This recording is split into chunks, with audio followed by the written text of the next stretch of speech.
can go.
Welcome to Dip-a-Toe. The Dip-a-Toe Show. Did you all see that? Did you see the new intro? Dude, I love it. The intro, you did a fantastic job, Melissa. Thank you. Yeah. I had to create, I still want to make this a commercial, like a legit commercial for IMU TV. Those of you that don't know, we are the first crypto digital asset content creator that is going to be on streaming. They're hosting us on IMU TV with Niall and Rob Nichols, and we couldn't be more honored and excited about that. And so I wanted to encompass all of our shows. I did my best to include everyone. There were a few that got left out, and I apologize for that. And it was very late in the night by the time I got finished last night. I'm shocked that you stay up so late, Melissa. I'm shocked. I know it's you do not seem like a person that stays up till 2 in the morning when you got to get up at 6 in the morning to go to be to work by 9 in the morning. You don't look like an individual that would live a risque life. No, not at all. Not at all. But so I'm super excited. I want to welcome, there's 23 folks in the chat right now or in watching. If you guys would please like, share, and subscribe, share this out. Let's get a bunch of people in here. We got Lisa A is in the house. Rosemary's in the house. Our friend Susan Roblin, K Buddy, Darla. Why were you up so late? You know why I was up so late, Darla. We love you. I was chatting with Darla while I was working, and I was up. I was up really late. This is going to be a great show. Tonight we have a panel of some of the favorites in the crypto digital asset space. We're going to deep dive with our expert panel. And I do consider them experts because I know all these people personally. And I know that they have spent every bit of time that I have spent, if not more, researching this topic. And so they're they have their own perspective on things. And so I'm really excited to share that with you. We have Optimistic Prime, Amanda. Everybody, if you're on X, you might know of her with Wandering Footprint and the Blue Umbrella token. Amanda's going to be giving away some butt tokens tonight. We're giving away now. We're going to give away some more butt tokens this evening. We're going to try to do the randomizer tool, and we'll see how that goes. And then who else we got, Simon? We got Miss Keita, our lovely Keita. She's going to give some of her perspective this evening. Those of you, she had a show on X called Keeping It 100. That's on hiatus right now, but she is a favorite on the Dip-a-Toe Show and a stand-up co-host. Coming in and being a guest on our show. So you probably are very familiar with her. Then we also have Stone, who hosts a crypto show, Coffee and Crypto in the Morning with Stone. Those of you that are on X, check him out. It's at 9 o'clock in the morning. It's wonderful. You grab your coffee, you just listen, you put your earbuds in, and he always has a bunch of wonderful people on his program. So we're excited to have him on. We have our friend Greg Pruitt from ARC. He's been on Dipito before, and he has some charities. We'll ask them to tell a little bit about what they're doing and their projects, and what they're working on now, so that you guys can be filled in on that. And then of course there's you and I. I'm just a nobody. I mean, I already know, man. I just come here I do the giveaways, I push buttons, and that's about it.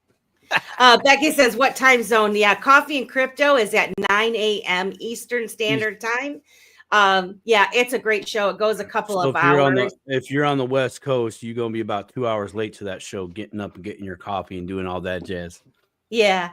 But tonight we're going to talk about, I don't know about you, Simon, but since the price increase and President Trump's in office now, some moving and shakings going on, I'm starting to get some phone calls about. They're not bill collectors, are they?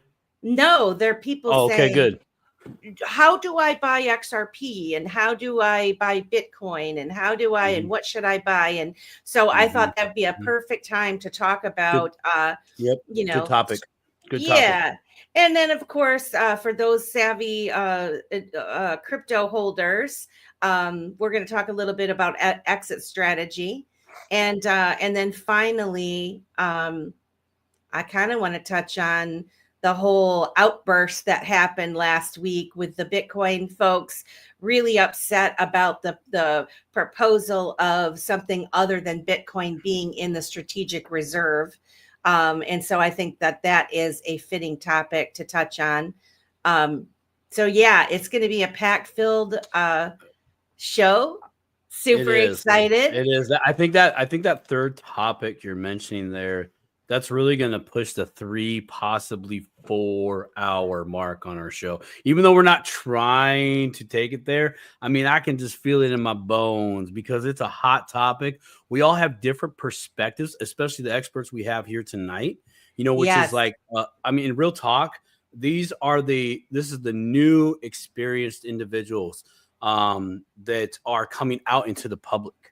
On a regular basis, 9 a.m. on the East Coast, semi-regular basis, both in just the social circles plus the professional circles.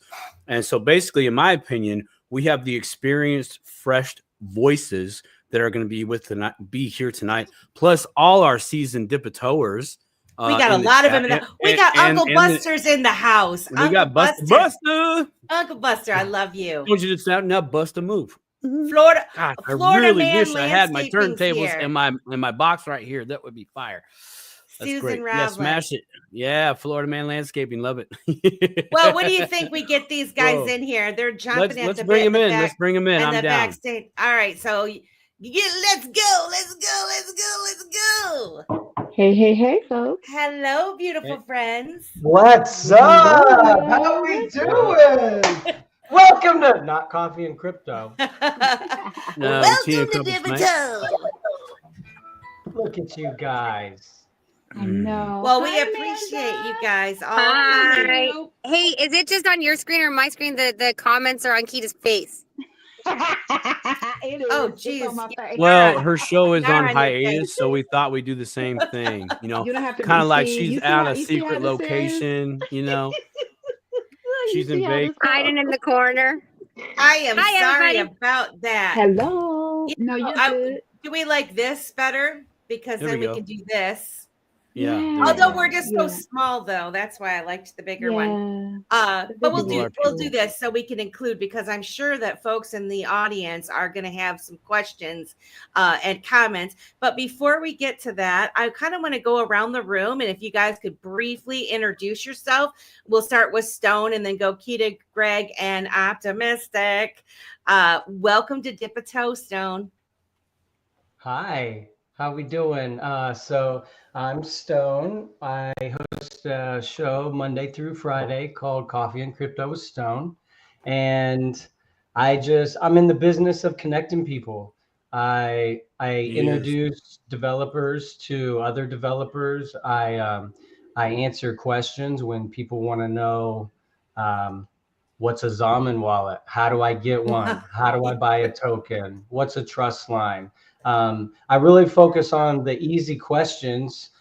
We keep it very light, and of course, sometimes it does get a little bit deep. I do like to keep knowledgeable people around, You do. and sometimes people will come and try to throw us off, but there's always someone on stage with an answer. I mean, it's been quite the journey. Like Amanda always says, the only way through, or the only way, whatever, right? The through. only Why am way I is screwing through. that up? Right? I'm The nervous. only way like that. out is through. Yeah. The only way out is And through. I feel like we're all right in the middle. Like she was trying to come through, I was trying to get in. Like all these people are just trying to figure out where in the hell they are, and we're all just kind of figuring out the middle together. And Coffee and Crypto with Stone is kind of like, to me, it's like a cornerstone. You know, it's a fixed time where everybody that is curious can come and really come up on stage and ask the questions. Like if someone's in your DMs asking you for your seed phrase, come to Coffee and Crypto with Stone and ask if that's a good idea. Right. Like comment section if on a YouTube channel. somebody's trying to get money from you for any reason, for advertising, for anything, I encourage you to come on to Coffee and Crypto with Stone, ask the questions. Amanda and I will figure it out. You know, Optimistic Prime, Lady K, Karma, we got it all. Yeah. Well, we're super excited to have you on tonight because I know you have a lot of insight there. Neuro Boner says, interesting panel. Hell yeah. Hell yeah. Toasty, hello, my friend. Miss Kita. Hello, are you? hello. So I'm Kita. That is short for Makita. And the beauty of it is that I am just like everybody else. I wanted to learn a bit about this asset that my sister told me about. And I think I kind of took what she gave me and ran with it, and really got to understand quite a bit about it, and then started to just discern from the information that I was able to get from white papers to, getting with people who are really well versed and understand this whole digital asset and cryptocurrency space, like T's Crypto Spot, Kurt Moore, and and all of these different people like that, and kind of got some understanding. And as I got understanding, I was like, okay, there's a lot of people that don't understand it. And there's a lot of people that aren't well versed. And, it's like Greek to them in looking at it. And because of that, I wanted to at least give them a place that they could ask questions and really be able to get some answers that weren't necessarily as techie, because I don't profess to be one. And then on top of it, then also get some commonsensical things that aren't so common because they're in a space that's new to them. And so because of that, my goal has always been that the more you know, the better you're off you'll be. You know what I mean? And as of right now, those of us that have been in this for the time, like I even though I've been in it for, it's 2025 now, so about 4 years now, I still feel I'm a newbie in this. Yeah. You know what I mean? Because there's lots of things that I just don't understand. I can understand it if I put my mind to it. I think anybody can, as long as they read and, just read. I think that might help. However, if I can answer those questions, that's fine. Now, those people that, as you were talking about, you probably talked about it till you were blue in the face, and people just kind of disregarded what you had to say until they saw some price appreciation and news coverage and lawsuits from government agencies and things of that nature. And then that I'm sure I could probably be a bit petty about it. But at the end of the day, if we are chosen for this, it is our duty Yes. to give the information to whomever is asking for it. Because if they're asking for it, that means they really want it and need it Yep. and could possibly do something better with it. So that's a little bit about me. And outside of that, I'm a nurse by trade. That's so sweet. Thank you. I'm a nurse by trade. So yes, I take care of people on a normal basis. So taking care of people in this space is kind of ingrained. And then on top of that, I do a little bit of everything. As you saw, if you look at my story, I was cooking a day and making like Caribbean food, and and then I do a lot of other things as well. So other than that, I'm just super happy to be here. Thrilled that you all asked me to be here, and of course, Miss Melissa's my sister from another mister, so so I'm always here for her. She knows that. So Well, I love you, and I am so absolutely. thankful that I met you, and Yeah. I really appreciate you always being there. And I can't think of a better person to give advice to the newbies than you. And so you were at top of mind for me. So Thank you, ma'am. I appreciate that. thank you, Mr. Greg. How are you this evening? Thank you for joining the Dip a Toe Show. Thank you for having me. What's up, everybody? I'm Hey, Greg hey, Pruitt. hey. I'm the CEO of ARC Institute, where we are tokenizing charitable giving and donations. I think we got some really cool topics to discuss tonight and a great panel to do it. And I'm absolutely honored that you asked me to be here to pretend like I'm qualified for this. Anybody that's been in this space for longer than a year or two, things move so fast, right? So even us that have been in it, 2019, 2017, 2015, some of you guys, things change, right? Mhm. What I knew back then, or what I thought I knew back then, things have evolved rapidly. And so I just want to say, for those of you that are starting to dip a toe, you're not too late. And actually, you're blessed because you have all of us that have been in the trenches for these several past years, and we're here to help you, and we actually want to help you. So you got that going for you. But Greg, what can you tell the audience a little bit about what you do? I mean, we've had you on the show for your ARC project. You want to tell them briefly tell them a little bit about that? Sure, yeah. So what we do is we use a very intelligent tokenomics model that was made by Patrick Riley. And we use it to generate funds every 2 weeks. And half of those funds go to pay 4 really great charities and also give a passive income to all ARC holders. Wow. We've recently added a couple of other charities as well as part of our phase 2. So basically the charities can hold ARC, and then they not only get the passive income for it, but they also get funding based on the amount of ARC they hold. So we're actually talking to a third right now that we're trying to onboard for it, and it's going well. We're doing a lot of building in the background. We're building a new wallet for the entire ecosystem. Nice. And we're getting debt reaping up and running as quickly as possible, and fixing a lot of the stuff on that back end as well right now. So we are definitely staying busy. Nice. That's good. That's good. I know in this space when we don't hear from projects in a little while, or like, hey, did you ever hear where'd this project go? Where'd that project go? It's like, well, they're working. They have nothing to say.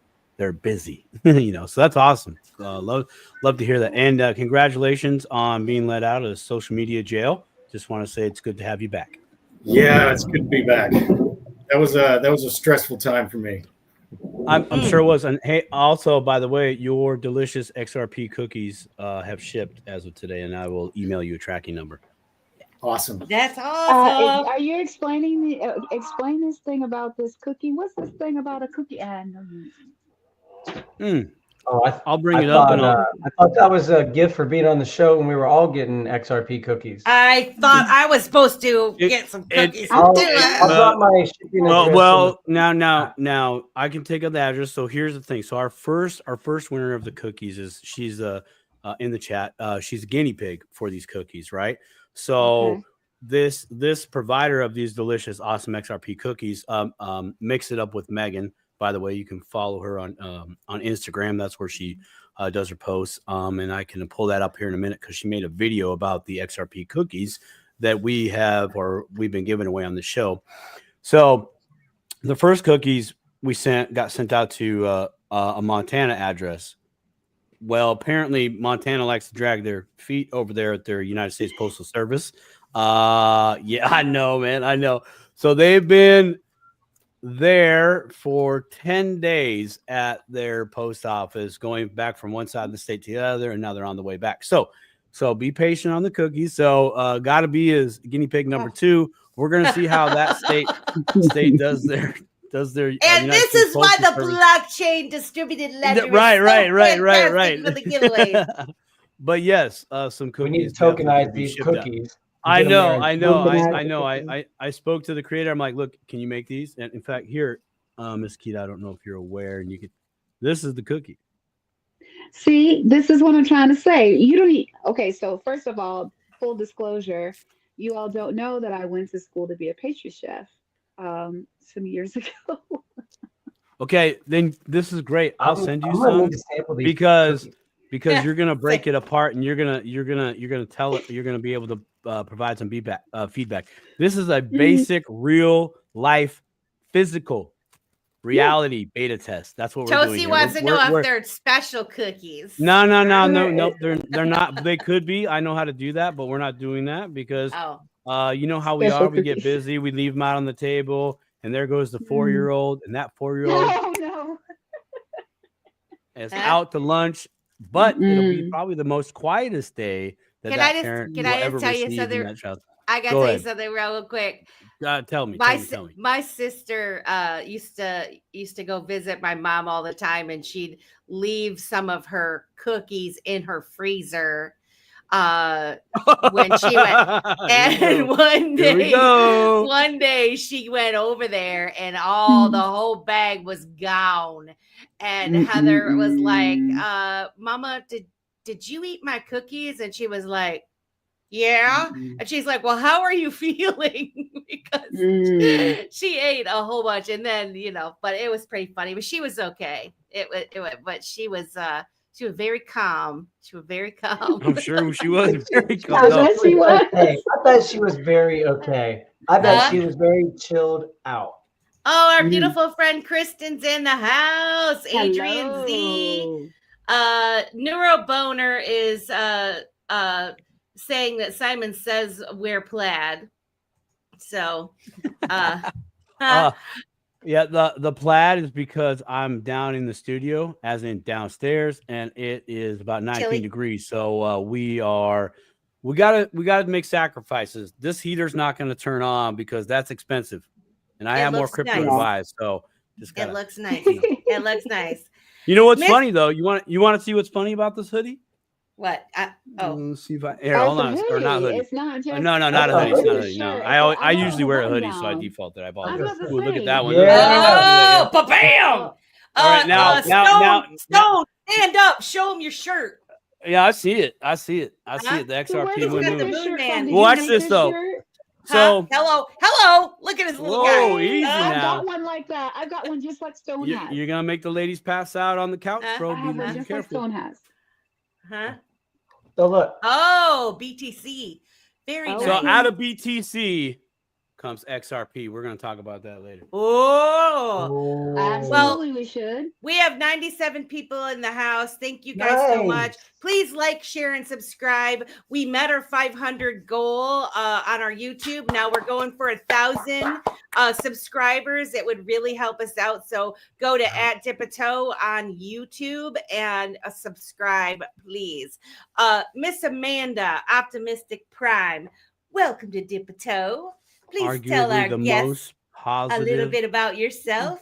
She is the most positive woman in the space, probably one of like top tier, no Yes. joke. Go Absolutely. ahead. Sorry, didn't mean to cut you off. Optimistic prime. The prime of figure. the optimisticism. Yeah. Yeah, my name is Amanda Jones Archer. I live on a school bus. Have for almost 7 years with my 3 little kids and the man of my dreams, who rides a bike to work. My background, my first degree was international development, and my second degree was nursing. Is it just me or I can't hear Amanda? Can you hear me? Yeah, You we know what it can now. did? Can you hear me now? Yep. Yes, She got a phone call. Mhm. No, it went to I'm in the truck and it went to the Bluetooth. So Oh. I'll take it. Can Gotcha. you guys, you can hear me okay? You can hear me okay right now, and then I'll take it off You're- when I'm done talking. You're Yeah. you're kind of Yeah, choppy. you're kind of popping. You're popping. Mhm. You're a little poppy. Okay, I'll come back in a second. I'll just take it off Bluetooth.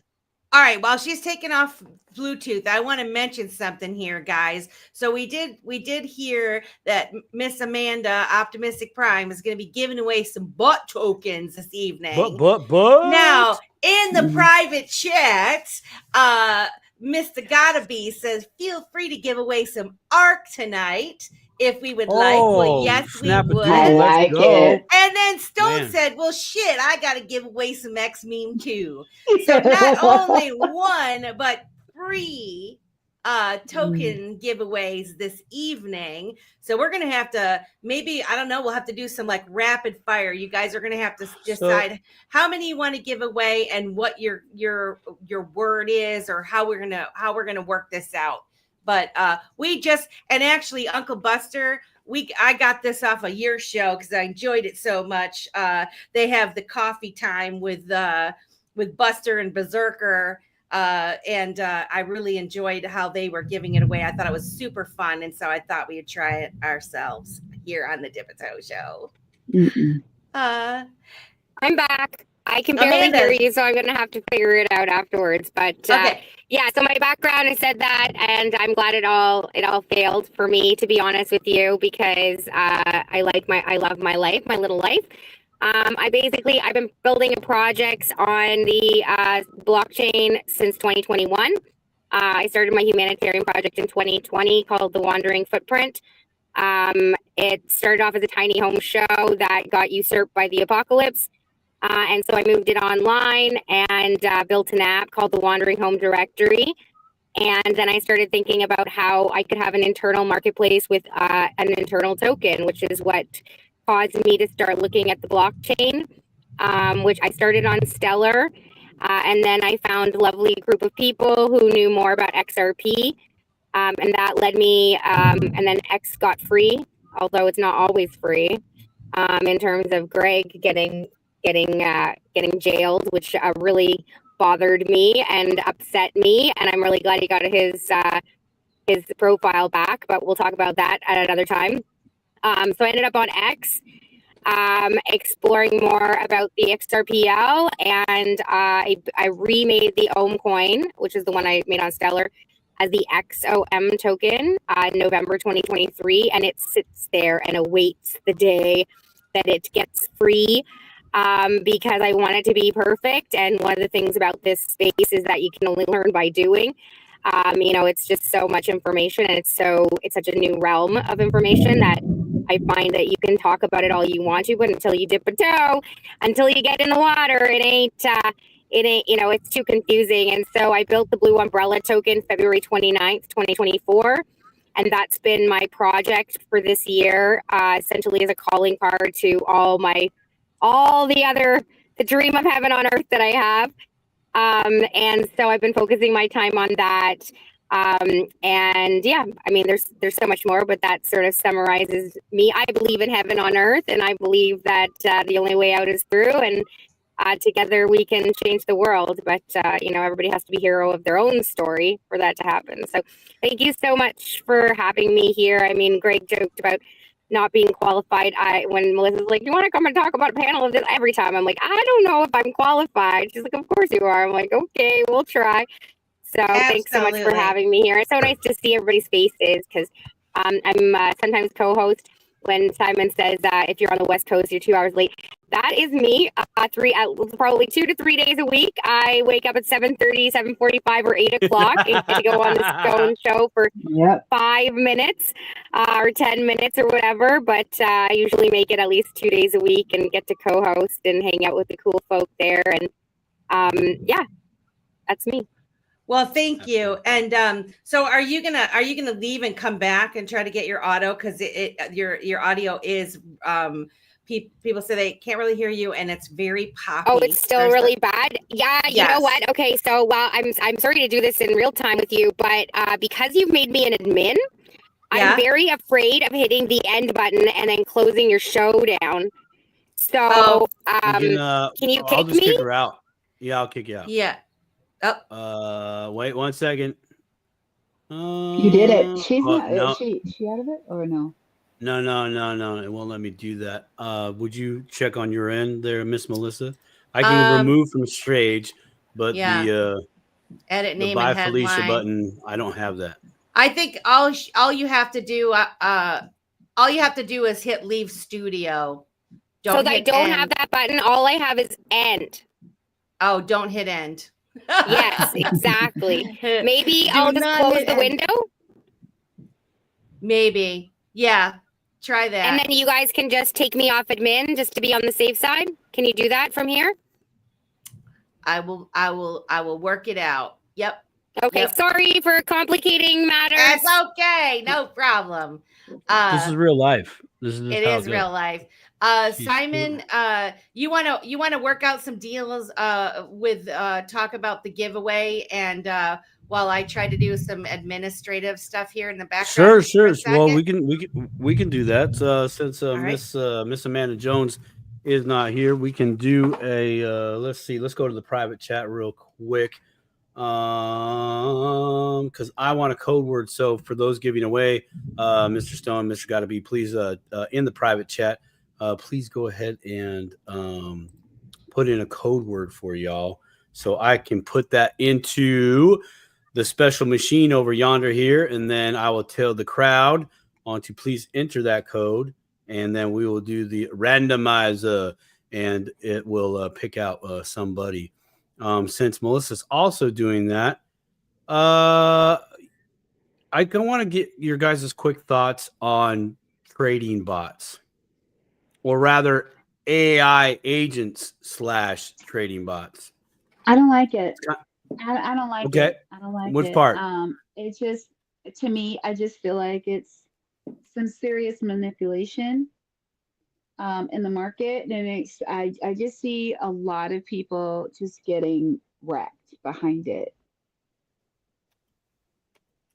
They can. They can even with I know, like for me, I was looking into trading bots way back in the day, and you had to buy the bot, and then you had to buy the strategy separately. So if you had the wrong strategy, using at the wrong time, wrong coin, then you totally get wrecked. And so that wasn't a good fit for me. And now, I can see I'm attracted to it mainly because I got to learn AI. I have to learn AI because it's going to be a part of our lives in the future. Like there's no escaping it. It's here, from a learning standpoint, so I was just trying to get some sediment, but yeah, you can get wrecked for the trading. But what about just AI agent, that makes decisions on your behalf? How do you feel about that? No, not gonna happen. Sorry. I call that the Sag in me, but okay. No, I don't like anybody making decisions for me that I can't. I just feel like I should be able to make my own decisions. Now, if you're implementing something that I've asked you to do, that's a whole different ballgame. But you making a decision for me, not so much. So this is a really interesting topic because there's so many different types of bots, right? Trading bots. Right. You've got bots that are just doing arbitrage, so going back and forth between different exchanges, which is a good thing because you want to keep the balance for the prices on each exchange, right? And if the further away it gets, just too little liquidity. but there's also sniper bots out there that are, trying to snipe before people can buy meme tokens. But that's what I'm talking about. That part right there. I've gotten into trading a little bit, and I've been watching the actual market, and it's all algorithmic right now because we're not in a utility space right now. So it just seems like there's more people getting wrecked behind it. There's I've found a bot and kind of dug into it, and it looks like what's happening is they're listening to pretty much every token that's being traded on the XRP ledger. And if there's ever a huge buy come through, like, a buy that moves it more than 0.5%, it'll actually buy before that trade happens. And then it'll sell on the other side of it and make a little profit. There's bots that are just trading the buy and sell orders on the order books that are actually giving liquidity to these tokens that don't have a lot of liquidity. So in that sense, it's pretty good. It's a it all depends on can I chime in? I'm sorry. Yeah. So I agree with you, Gotta for sure. But it all comes down to motivation. What's your motivation behind the action? So just like owning a gun, the gun isn't going to do anything bad, but the gun is a tool there that's can be used to provide food, or it can be used for defense, or it can be used for something nefarious. These bots, that's what these bots are. And some of them are designed to do good. Some of them are designed to do bad. Some of them are designed to do both. And if the user doesn't use them properly, a bad thing will happen, or a result you didn't intend. Let's not use good or bad, right? A result you didn't intend will happen if you don't use it properly. So some of these things that have been built are being operated by people that don't know what they're doing, right? Resulting in something bad happening. The bigger problem is the people that know what they're doing, that are creating the infrastructure like a node, so that they can attack a listing before the web page can download. Yeah, they snipe it. Yeah, they are purchasing a huge order. So the person that launched the coin had no intentions of doing anything wrong. But these people, prior to it being loaded, that's going to be illegal. That is going to be illegal. And there's people right now trying to create things that will put a safety net in between the user and the person launching it. There's this window that those of us that don't understand see it as very, very minuscule small. But a nanosecond offers the opportunity to do so much damage with the right technology. Especially with the low liquidity in these tokens starting out. There's only 100 XRP liquidity in these tokens. So the very first few buyers in that first ledger, they get so much of the percentage of the supply. And what's so beautiful about this, and I've had so much fun listening to William from Zoj the past week. He actually built something to create tokens to make it look like a first ledger token. And what's happening is all these bots are buying into it and they're not able to sell out of it. So he's like, pretty much. At least it's slowing them down. At least it's a pain in the butt. I love those. If you guys aren't following him, that's fire. That's fire. And he has a space on X, 11 p.m. every night, Trench Warfare. And it's perfect. That's good for me. I'm with mine. Like, Trench Warfare is something special, and it's going to have, I guarantee you, it's going to have 1 million followers one day. Like, the way I'll just leave it at that. Go explore for yourself. I just want to say, and then I want to get us back on the train. They've been using bots for a really long time, for in the markets. Which is why a lot of us little guys haven't been able to really participate effectively. You can't win against them. I'm not super savvy on it. And I forgot to say this, because we are going to be on IMU TV. we need to start including, and we should have been including, this show. We're not providing financial advice. You have to do your own research.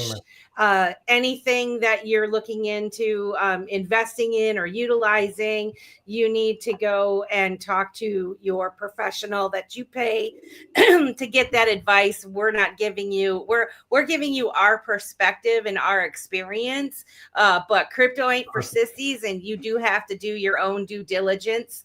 You know, pull up your big boy, big girl panties and do the work. But we are definitely here to support and help you. But when it comes to these bots, I too, as many of you know, I dip my toe. I'm very cautious in things that I participate in.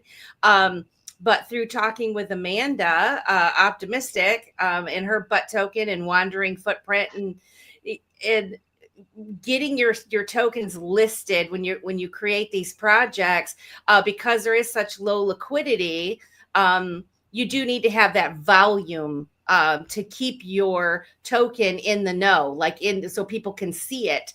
And so that is where you can utilize a bot to kind of keep helping your token be able to be seen until you gain enough organic traction. So it's not necessarily a bad thing, but it's something that you should really look into and understand. So like Stone said, you don't get bamboozled by it.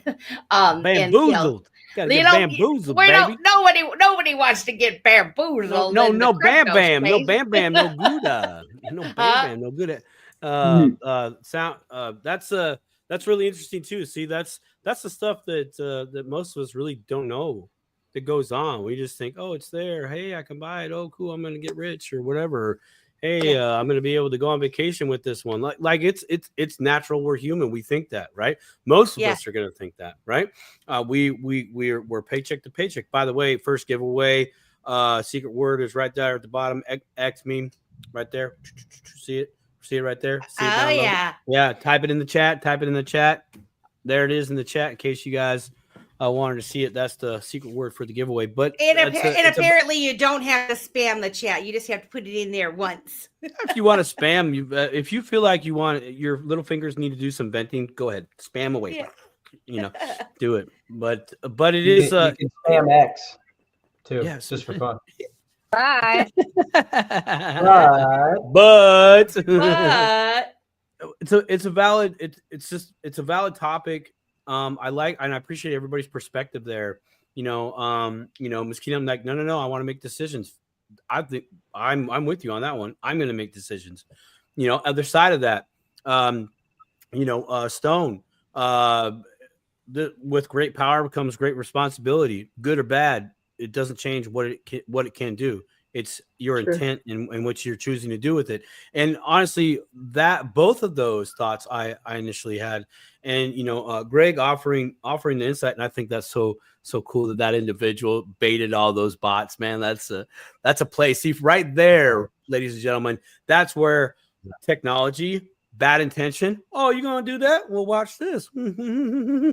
I create a bot and.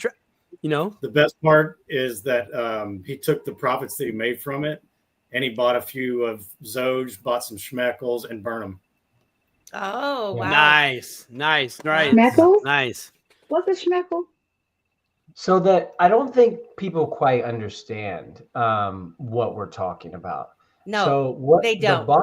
The bot you're talking about that can benefit a project that has low liquidity or low trading. See, the reason it's necessary is because your token will fall off of visibility and searchability of the ledger if it doesn't have a certain amount of volume per 24-hour block, right? Mm-hmm. So for very easy to understand purposes, someone like Amanda that has the butt token, her followers are holding it. They're not trading it. They're not dumping it or putting it up for sale. So she could create a bot that she could fund with her own XRP, and it would just go down the ledger and slowly make the purchases, micro purchases.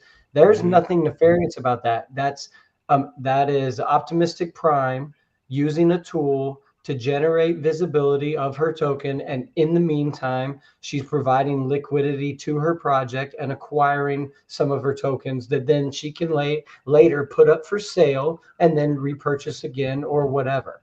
Right. Right. And when right. you say That's it like perfectly that, fine. that makes complete sense. What these people are doing is before it's able to be purchased by anyone else, they have a mechanism to see the ledger before anyone else because of the software and hardware that they have and the connection they have to the XRP ledger. It's almost as if they are standing in between the person launching and the customer purchasing. So they have that time where they can spend $1 and get a 8% or 10% quantity of the total volume. And then later they can do one of two things. They can wait until it goes all the way up and then sell it immediately, or they can track a project over time and slowly pull the liquidity out. And there's a couple of projects that they've done that. Well, there's a lot of projects that they've done that. Yeah. There's certain addresses that are known, and there are certain snapshots that have been taking place. There's people that are building things to combat these things, like a certain pause period on large purchases right after launch. And key figures in the XRP Ledger community are taking notice. Vet, he has a project called First Ledger that brought massive attention to the XRP Ledger, and he deserves massive amounts of credit. We interviewed him on the show. Yes, you did. A couple weeks ago. You did. And I watched that interview, and I, along with the rest of the XRP Ledger community, appreciated it. And I'm not trying to plug Vet, but go follow Vet. Go follow Vet. Sure. And so that's the First Ledger, one of the team of developers on First Ledger. And he's the kind of person that is looking at techniques that can help protect us as end users, right? So along with Zoj, completely different project, same motivation, protecting us, protecting you, protecting the community member. And I think it's great that these people are on our side. There's a lot of smart, evil people. It's really cool that we have a lot of smart, good people. Yeah, that is a tip for tat. That is a tip for tat. Is they're always willing to give up their information for free. They're always willing to teach. Yep. They are. They hold daily spaces that are public, and I can't stress enough the importance that, or the amazing point in time we are that we have the access to these developers, to these CEOs, to these CTOs, these technical officers, like of these soon to be Fortune billion-dollar companies, right? And they hold public spaces, and you can go and ask them questions in public. If anybody's trying to get you in a DM, talking about money or talking about anything that has to do with crypto, you do not need to do anything right away. Crypto does move very, very fast, but that's how they get you.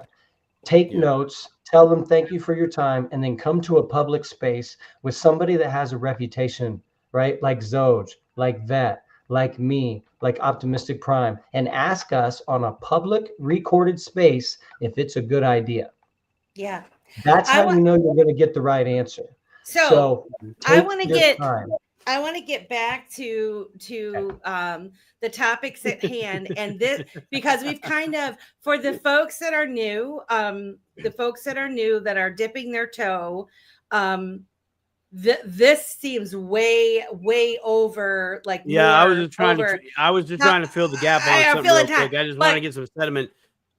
But sorry. I want to say hello to Marvin Davis too. Hello, Marvin Davis. Let's give our first giveaway again, and to drawing start right now. And as you're drawing, I would like to say, personally, I've had several people reach out to me asking me how to get into crypto. How do I buy XRP? How do I buy Bitcoin? What kind of wallet? All these types of things, right? Oh, Amanda. Holy smokes. Congratulations, Amanda. She's the winner chicken dinner of what did she win, folks? She won Stone's giveaway there. That's so great. But that's my girl. Is there some kind of insider deal going on here? I'm thinking there's some insider trading, insider. I already have that wallet. It's all a scam. It's a scam. No, but you made some really good points, Stone, in the fact that we are really early in this space. And so those of you that are beginning to dip your toe, you're starting, your interest is you're intrigued, you're a little bit curious. You are still very early. The best thing you can do is become part of a community.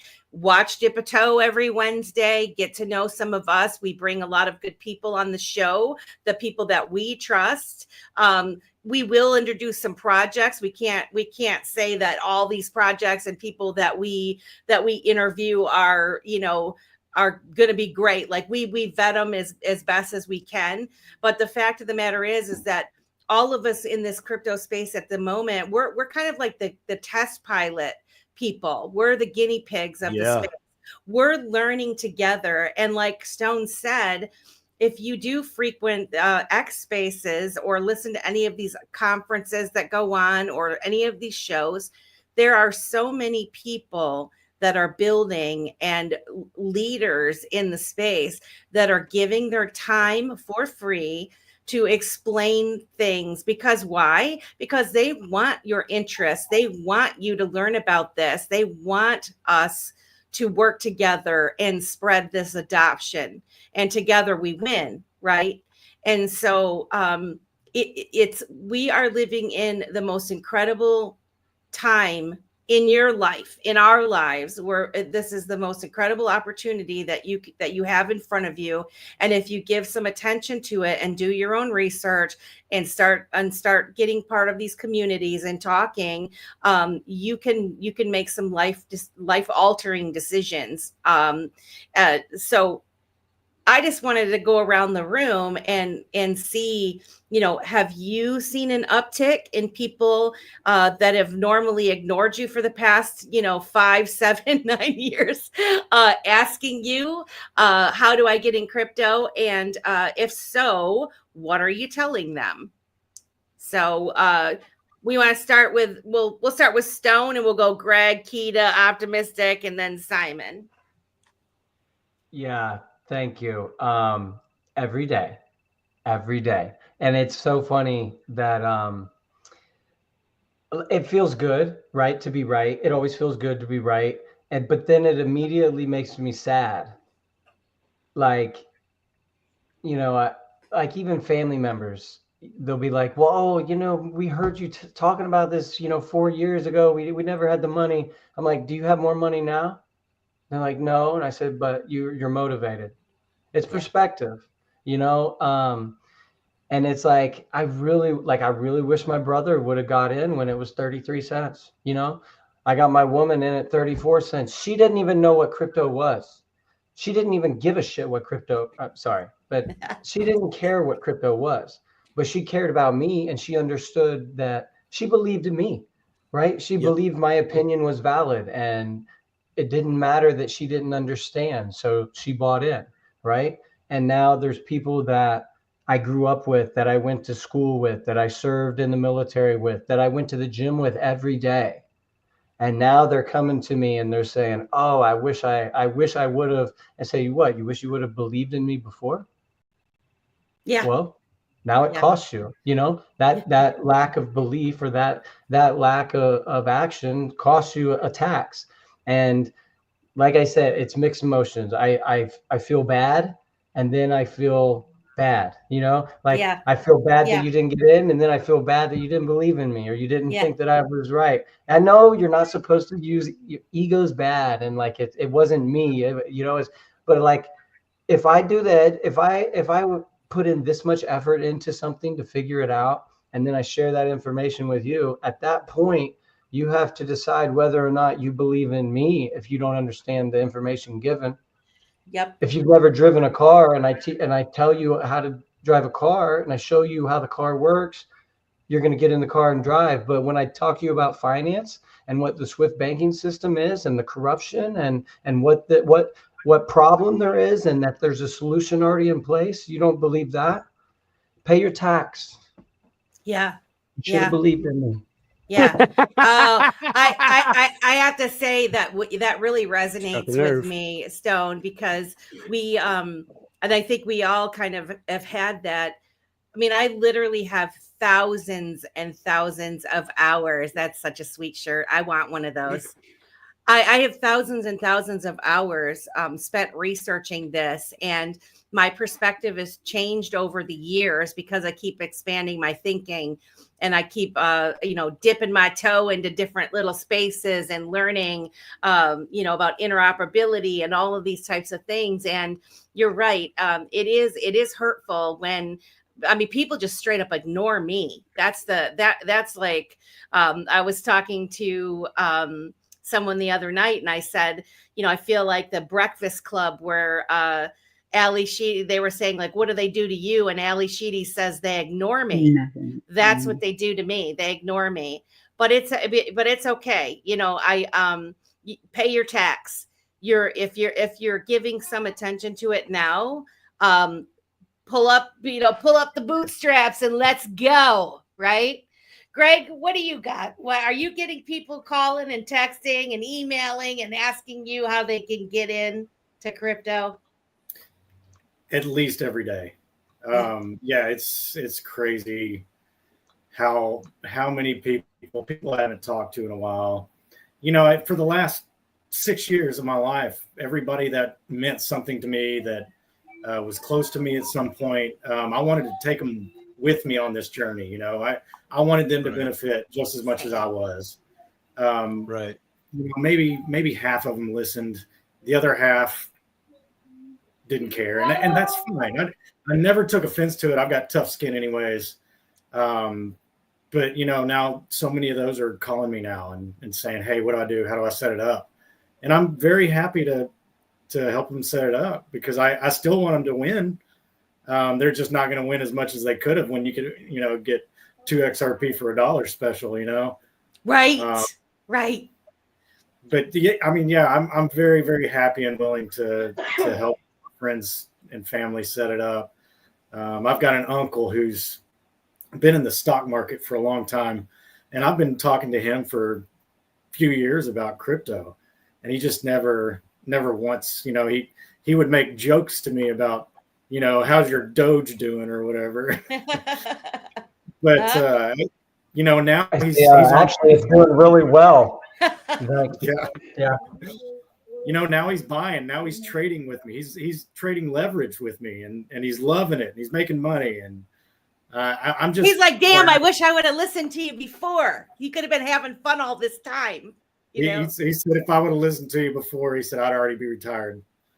Ay. Yeah, it's. I get it. I understand why they're so hesitant. When I talk to them about it, it doesn't say anything about my knowledge of it, my way of being able to explain it. It's just their minds are already molded from what they hear on the news every day, and the media has been so horrible when it comes to crypto. So wild. It's just one of those things. So yeah, I'm if they come on even late, I'm glad. Yeah. Amen to that. Keita, what about you? Are you getting an increase in calls, particularly since President Trump's been elected? And all of this stuff. That's a factor for me. I think that's kind of, I've seen the uptick since then. Yeah, and here's the thing. I've seen it across the board. When I know something is good for people, I'm normally pretty loud about it and talk about it. And, it's just when you start getting that deer in headlights look, when you're trying to explain it and they're just like, Yeah. Too hard. And I know for you and I, Melissa, we've always said, there's a calling for those people that are in this particular asset. You know what I mean? There has to be a reason why they don't get it the way you get it when you're trying to talk to them.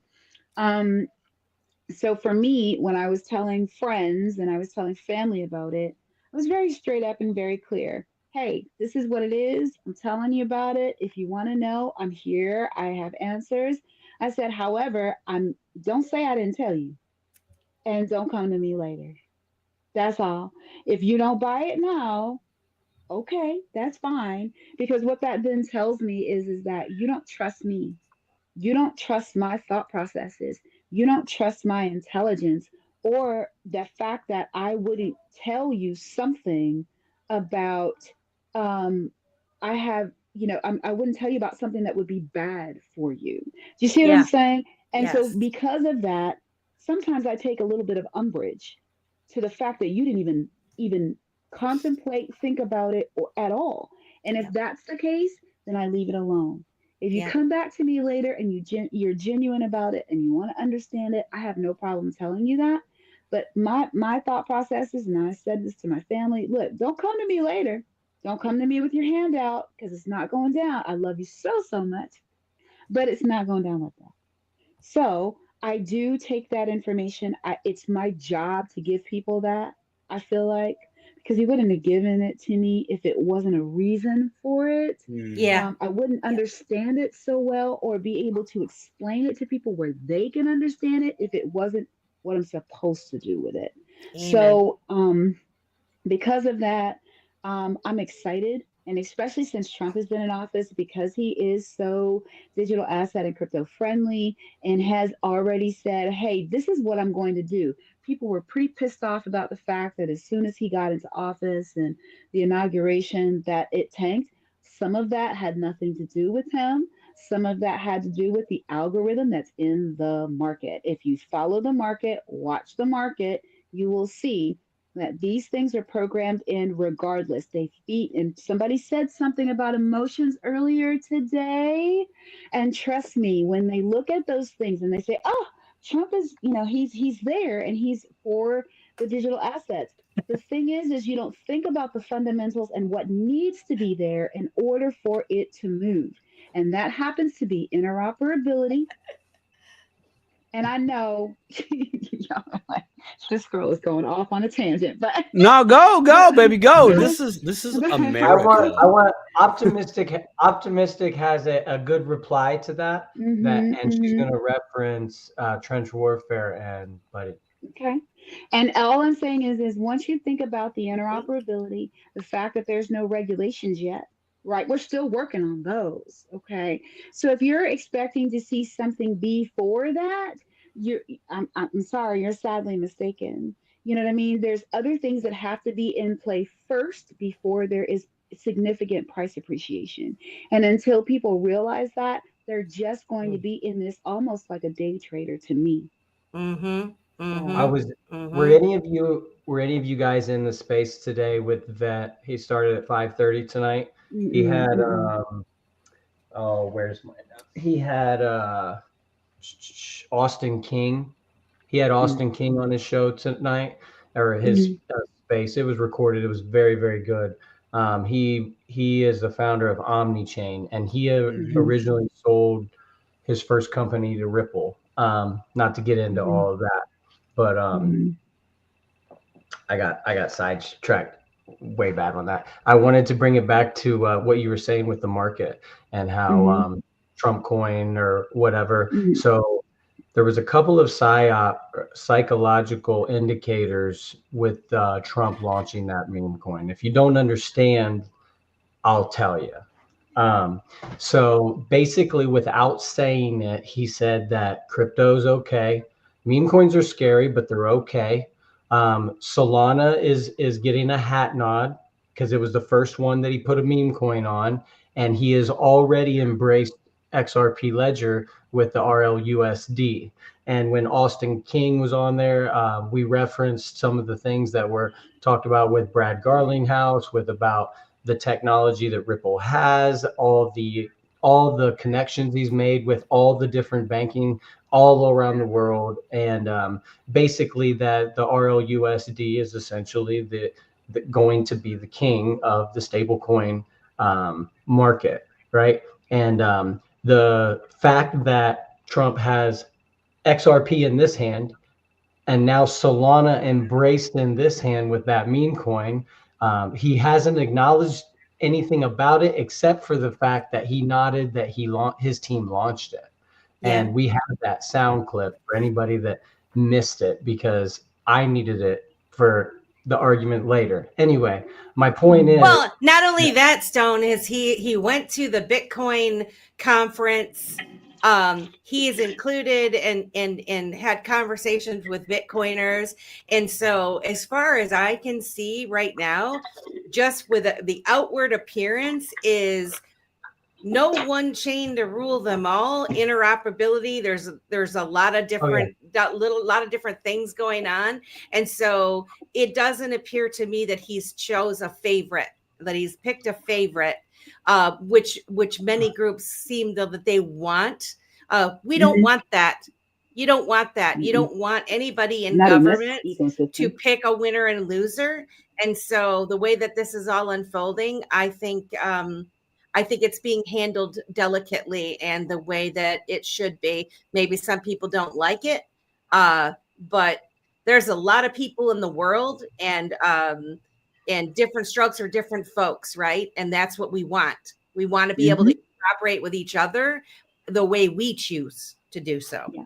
What everyone needs to understand, everyone that's listening to this, write this down and fold it up on a piece of paper and put it somewhere. Everything is going to be tokenized. Everything is going to be tokenized, and everything is going to be connected through the XRP ledger. I was about to say. XRP ledger needs fuel to operate. In order to operate, it needs to use XRP, right? These other, like OmniChain, these other guys that are developing these things to connect all the ledgers, if you get an NFT or an NFT, think about this. An NFT can be a programmable document that you can sign without having to use your signature. So you can forget about having a notary. You can forget about the waste of time going to a bank. You can forget about the waste of time to do anything you can do in a bank on your phone with you. And it's your digital signature automatically, because we don't care who you are. We care where your money is. Yeah. So that wallet is going to be you. It's going to streamline everything. Everything that you do now, you're still going to be able to do it in the fiat world for a little while it transitions. But eventually everything is going to be tokenized that you already do, because it can be. Because it can be, and it's progress. So whether or not you believed in the internet when that first came out, guess what? You're using it now. Right. So and the other aspect, technology, it's going to come back. It's going to exist. Right? Yeah, you're exactly right. Everything's going to run on the blockchain. Everything. Well, not only that, and not only that, and I apologize, optimistic. I promise you, I'll show. I know. I promise you. Get her in here. That I think that is so amazing to that is the fact that XRP at its base is exchanging value for value. When you think about it from that vantage point, value. What is of value? It's infinite, the amount of things that can be of value. People always think about it in just the mindset of a token. If you tokenize oil, you tokenize air rights, you tokenize books, you tokenize anything. You can tokenize anything. And that's what makes the XRPL so important, is because it's value. So, and we're talking Optimistic Prime. What do you got to say, my friend? I'm curious what Stone thought I was going to say. So you Bunny would say, show me the chart and I can tell you the news. And every time someone brings up like a dump like that or a chart, you usually reference that back. So I thought you would. Totally. Yeah, absolutely. I thought about it. I thought about it while they were talking. Absolutely. Yeah. And I think that, he's been talking about this week for a while. And so it's very interesting to sort of see, the telltale signs, and where Melissa wanted to talk about that in a little bit about, how to get out and what's your plan and everything like that. You're asking about whether or not people are calling me. Yeah. Nah, people don't call me, guys. You're my people. I was saying to Melissa today, I went to call her and it's just like Melissa, Melissa, Melissa, Melissa. I'm like Shay, Melissa, Melissa, James. And so, yeah, I don't know. I think I ran away from my life 7 years ago on a bus. That was really hard for the people that love me, to sort of see me, and that, they were worried about me, and then we got pregnant, and then they were worried more about me, and I had to you guys got to stop worrying about me. Like I do choose my life, and then the apocalypse happened, and that really forced a wedge between me and almost everybody. And so that was pretty hard, and I had 3 people that that said, okay, you can show me. 2 of those people, they did, well, one of them was my cousin, and that was a few months, I think actually it was like 6 months ago. So she was really excited when it went up to, $1, $1.50, $2. She wrote me, she was pretty excited. She was the one that helped me, when I was in LA. She's the one I got to see in LA that I hadn't seen in 6 years. So that was pretty exciting. So when I spent my XRP to go to LA, I gave it to her. I was like, can you pay for things and I'll just send you my XRP so I know that it's going to go to good use in the end. And if you become a millionaire out of my trip to LA, then yay. So that was really nice. And then I have one friend that I went to nursing school actually, and she bought a couple $100 before it went up. So she was super stoked and wrote me. When you guys were talking, I was actually remembering that my brother, I have a step brother who's 17 years older than me, and he has a wife, and we were always pretty close. And I basically, the week before it went up, I put out a thing on Facebook, but I don't really share much on Facebook anymore because I'm a truther, and people don't like that in my real life, quote unquote real life. This is my real life, but you know what I mean, the people from my past. And so I don't really post much there, but I had just got this urgency. And so I ended up posting guys, please let me help. Please let me help you. There are so many scammers out there. I just, at least if you are curious in this sphere at all, please let me just show you the basics so that nobody's going to take your money, even if you only put $50 in, Yeah. And, and especially the people that I love the most, I could feel it coming. And I wrote them specifically, and she turned it political real fast. Oh boy. And a week, and I was like, okay, I was making an offer. I'm trying to be nice here, and I don't want to be talking about, the controversial shit here. That has nothing to do with nothing. So I let that be, and I haven't heard back from them. That was October. And so Christmas happened, nothing. So, I'm a little, I definitely get hurt a little bit, but I think that ultimately when, people reach out to me because I'm in spaces and because I'm, very public in my journey, and, I sometimes go back to TikTok, but I'm mostly on X now. People ask me what's the, how much should I hold? I always say honestly, one day people won't be able to afford one. So if you have enough to get one, just get one, Get one. Just get one and just let it sit there. And when people ask me, I'm thrilled. Yeah, I get a little sad, like Stone said, I get a little sad that, they weren't able to see what I see. But, what I've learned from my life is you can't convince nobody and nothing. Nope. I remember when people used to tell me I was addicted to drama, and I was like, what do you mean? My life is crazy. I'm alone in the world and my life is crazy. What are you expect of me? And then I was just one day, it just occurred to me oh, I get it. I am addicted to drama, and it was just one of those things that it was there and it wasn't there. The awareness of what that meant, of just not responding to people who are baiting you, not just being willing to just step away from an argument instead of engaging in an argument. These things had never been taught to me. And so I just didn't know that there was an alternative way of being until I did, until I realized that, you don't have to engage with bullshit. And so I think the same thing has to do with a lot of this stuff, most of my people are truthers that have been following me on social media for the past 5 years, and they're terrified of the blockchain. And to be quite honest, when I found out that when I started having these feelings I needed to build on the blockchain, I was terrified. And so I would make these TikToks and just be okay, guys, so like there's this thing, and I don't know if I'm leading you into the belly of the beast, but I don't know, God's telling me I'm supposed to go this way. So I'm just going to let you know that this is what I'm doing, but I don't know, you know? And I think that like because I'm such a truther and because I'm so controversial on every topic, like I am all tinfoil hat, blue umbrella. I wear, you know, I got upgraded, guys, to a blue umbrella. But you know, I think that I've made a lot of peace with that people just don't believe what I have to say. But you know, I've also come to peace with the greatest revenge is success. And Amen. that, you know, I don't gotta do nothing. I just gotta be. I gotta be XRP. Gotta be. And you know, I think that ultimately, I mean, when people come to me, Schmeckles in the house. It definitely, it's thrilling when people do believe you and come back and say, hey, you know, can you teach me? And I'm like, yes, absolutely. You know, I will do everything I can to make sure that you don't get scammed. You know, that's my biggest goal.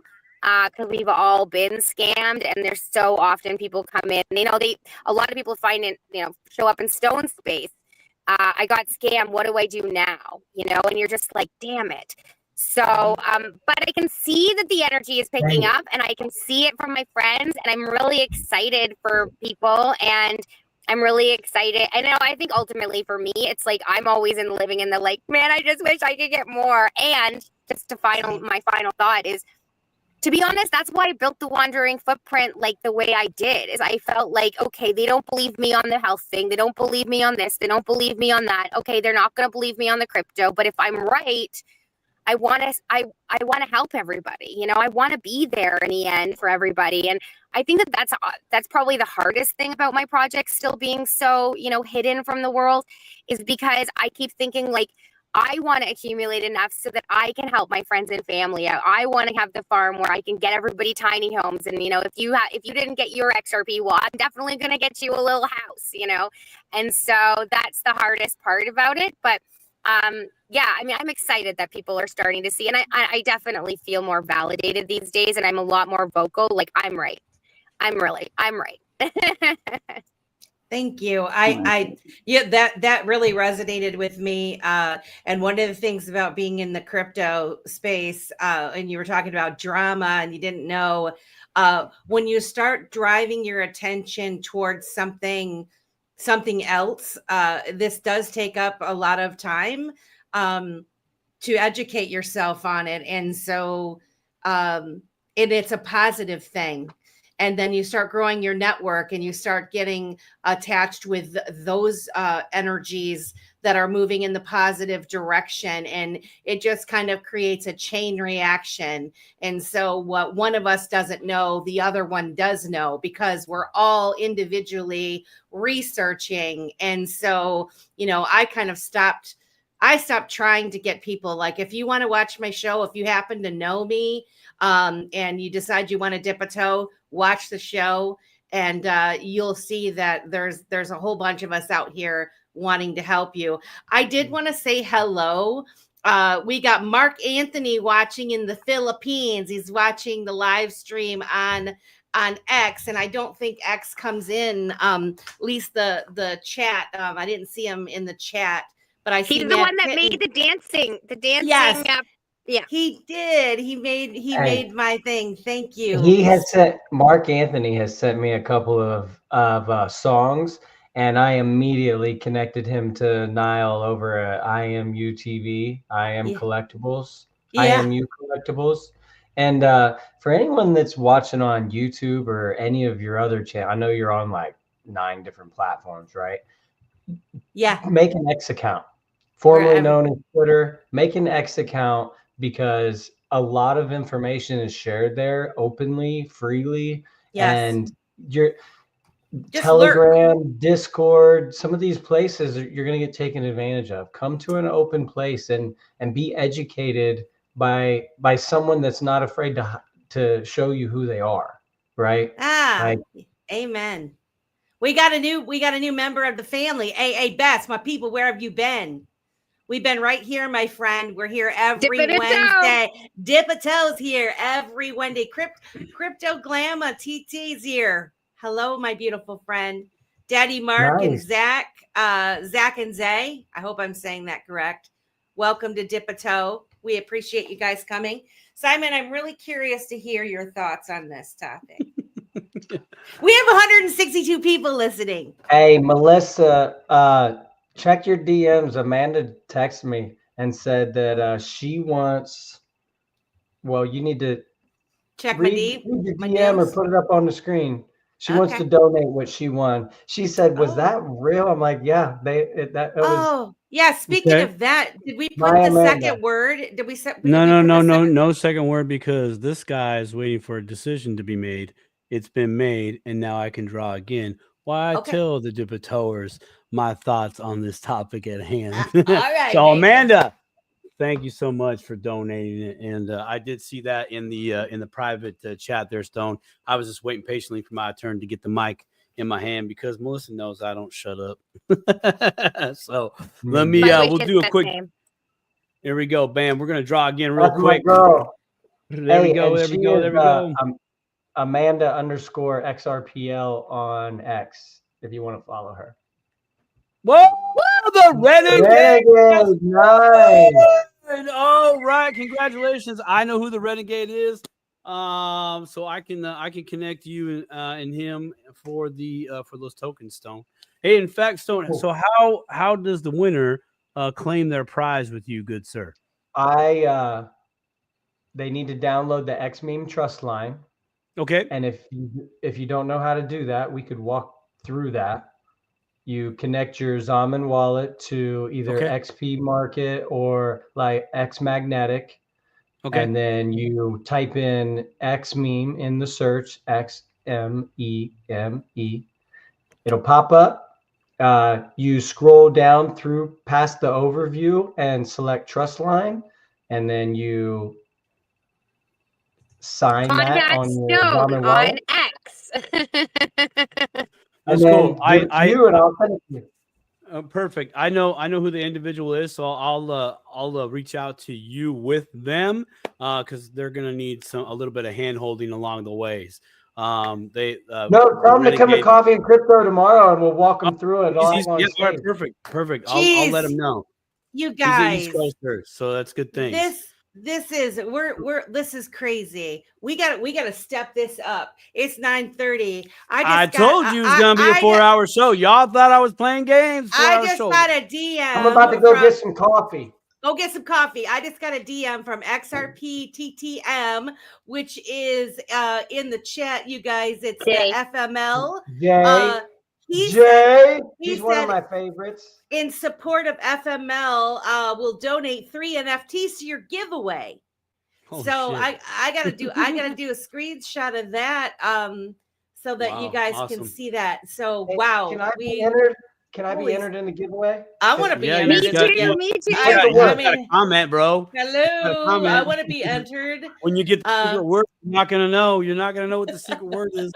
Okay, let's be putting that together because I'm gonna share my thoughts real quick on our people reaching out to me in flux. Yes, they are. But I've had this once before in the last bull run because I've been in since 2016. And so I was talking to people on job sites in my family, everybody. I already had the first hurt feelings box, where it's like, I try to tell you all, like I literally try to tell you, you guys are on the same level as me. You're the same paycheck as me. I found a bonus here and I'm trying to throw you a line.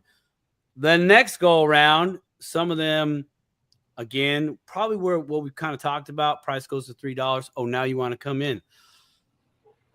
I'm still going to help you. I do feel a little bad on that, like as in you missed this bus, but I don't feel bad you didn't trust me.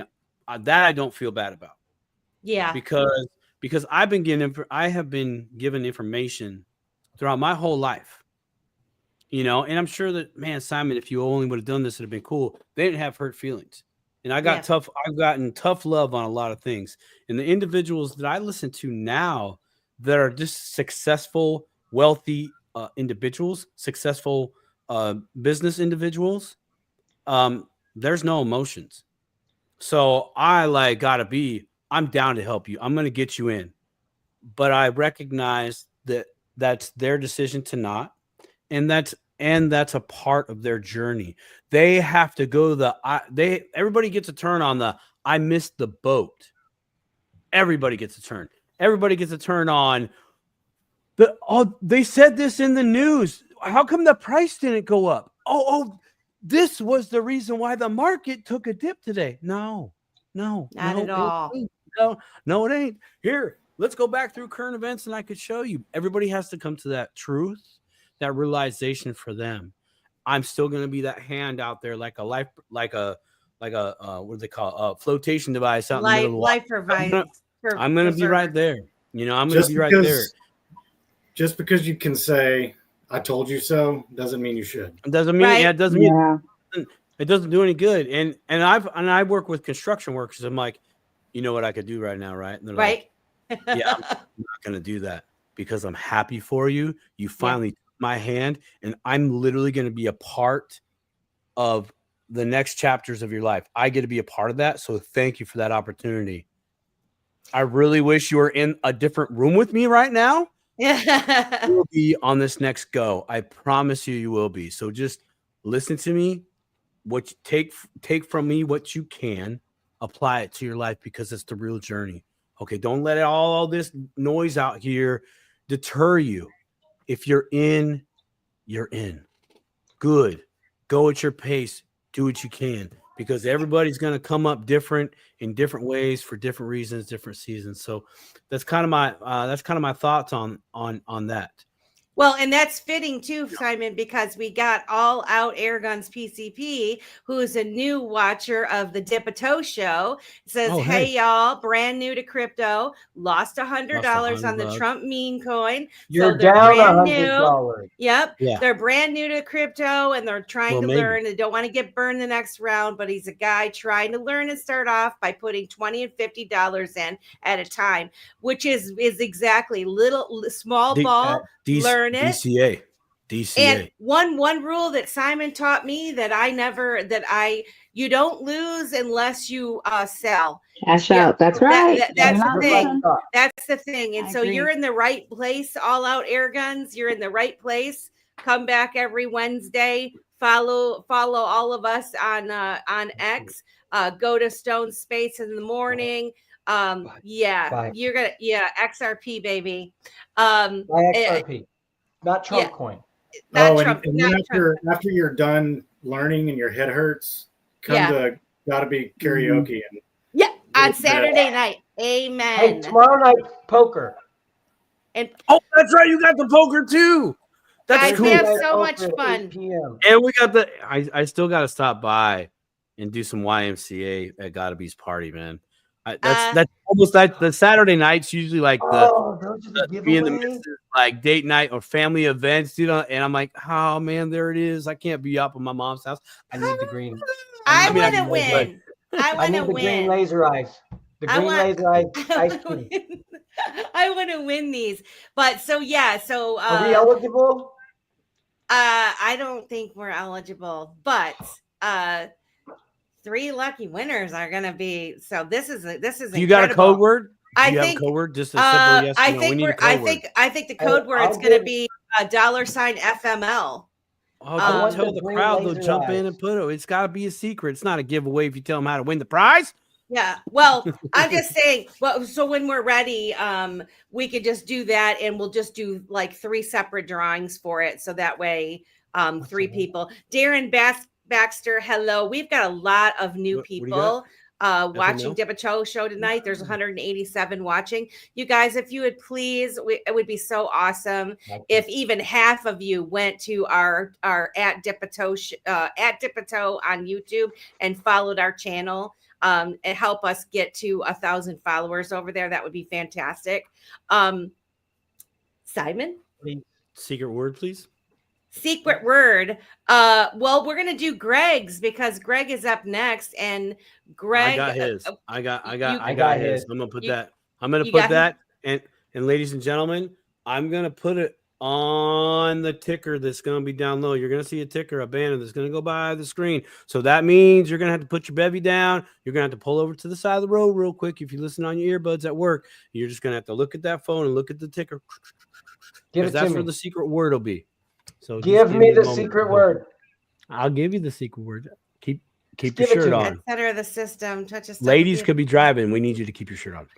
Oh, they're already doing the FML. They're already doing the FML. That's all right. But that's not it. I haven't even started. Y'all, that's not the it. word, bro. That's not the word. Hold on a second. I got you. Yeah, Darla in the chat says, don't take it personally when people hesitate to invest in crypto. It's unfamiliar world that feels overwhelming. Our role is to educate, not persuade, empower them with knowledge, and let them decide. That is exactly right. And some of us, unless they went to high school with you, or they're your kin, where you can say, oh my gosh, we got X on X in the house. Hello, my friend. X on X. Hey, Ethan Link. I love interject real quick. I want to say what Darla just said is beautiful. Fire. Yes.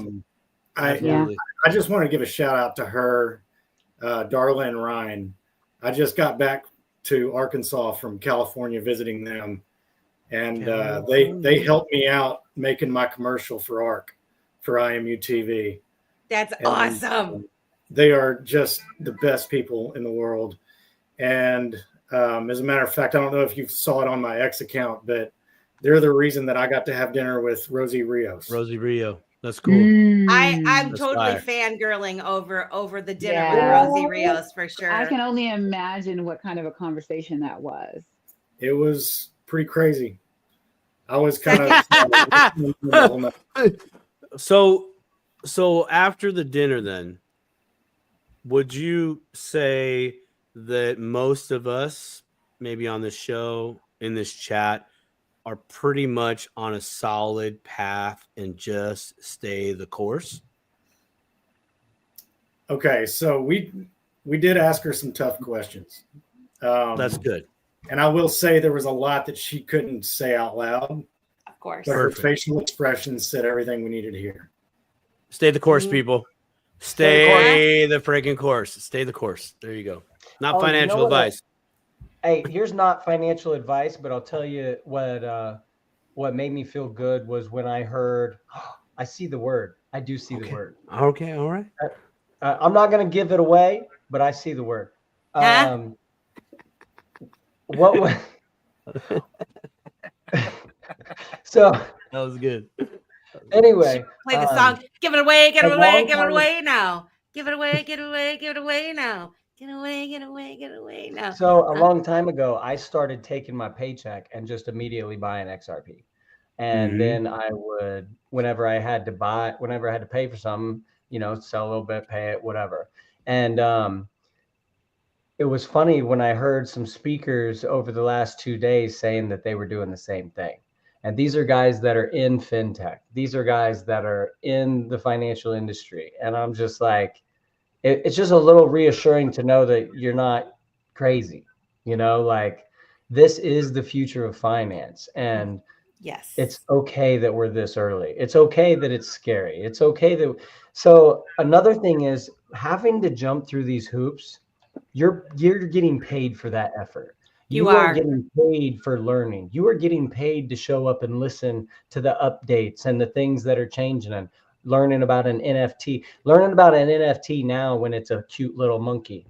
Well, guess what? That NFT, I envision one day that you'll walk into a store with your wallet, with your Zalman wallet in your phone. You'll walk into the store, you'll get your buggy, you'll go around, you'll collect all your groceries, you'll bag them up, and then you'll walk your ass out. Do you know what you won't do?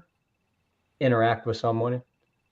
Yeah. You won't have to deal with people anymore. If anything, you might answer a panel on a wall that's ran by an AI, but you won't have to do that. And that's all blockchain technology. That's all sensors, like sensors we have in a factory that can detect a paperclip moving from one building to another, right? So why can't I walk into a store, get some products, and walk out? You've been to a gas station where you just throw your products up onto a shelf and it just detects what it is, and that's beta testing this. Yes. All these little things that we're learning are beta testing. Facial recognition, the iPhone, like they're just testing us. They're gathering their data. The They're preparing. Snapchat that we played with, Mhm. all those The things. all the AI filters, pictures that they've made, all the new pictures filters, of all you. the yeah. So anyway, I just want to XRP. I want to circle back real quick for those of you who don't know.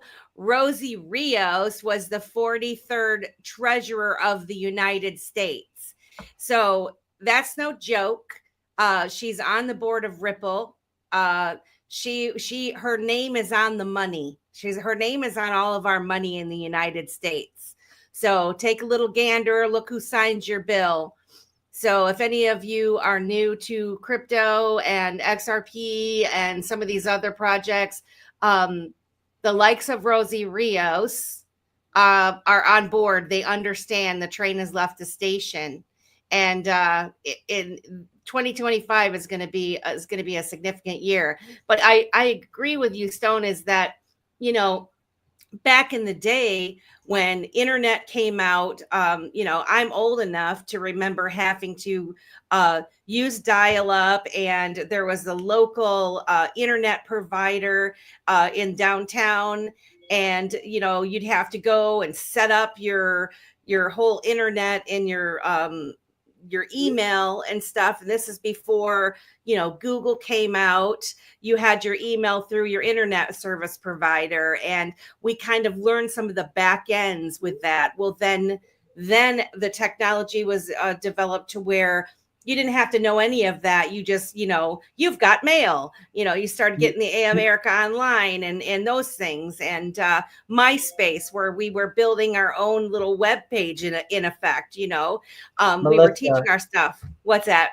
You touched on something that's very interesting, and Lady K likes to bring it up during our space whenever someone talks about email. So email we all know it and we all use it, and at this point it's kind of like outdated, right?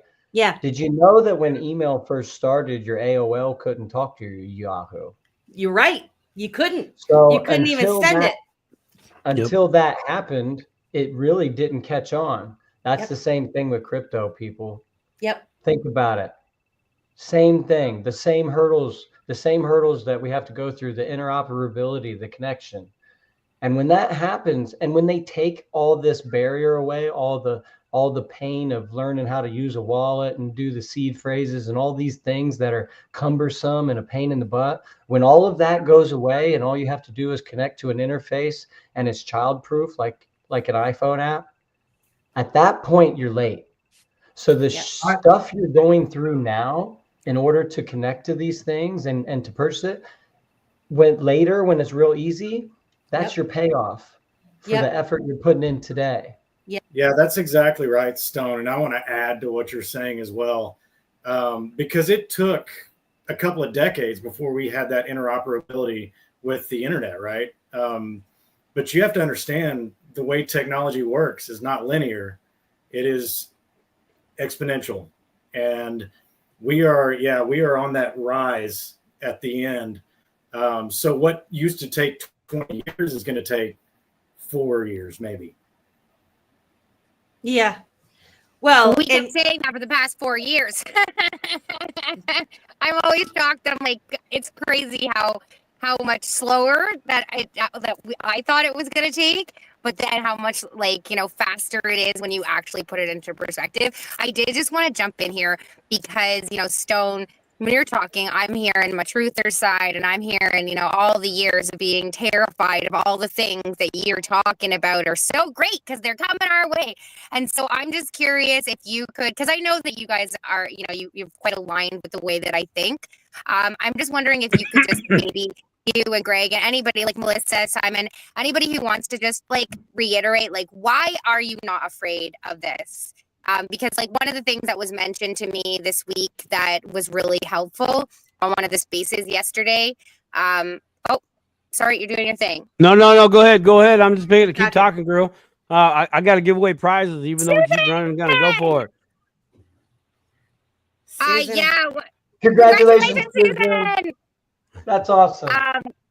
one thing that was said to me this week that was really interesting is that, you know, when you're talking to truthers, when it comes to DID, which is ID, digital ID, which is another, you know, fearful thing. They said, you know, just remember that, like, if you have to pull out your credentials, you have to show that, like, today, now, if you get stopped by the cops, you know, there's a whole other conversation about sovereignty, but whatever. Let's just do what we all do, which is, you know, give them our driver's license and registration.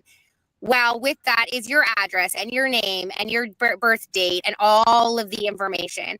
And so this person said to me, you know, you can always quell fear around this by saying you'd be able to show them your credentials without giving them your name, without giving them your birth date, without giving them your address. And I was like, okay, that's really interesting. But if you could just expand, I know that I don't want to get too far off topic, but I think that, you know, when you bring up those kinds of things like, oh, you just be able to walk in a store, they're going to facial recognize you and you're just going to pay with the wallet that's in your back pocket. Like, that sounds terrifying to me because of social credit.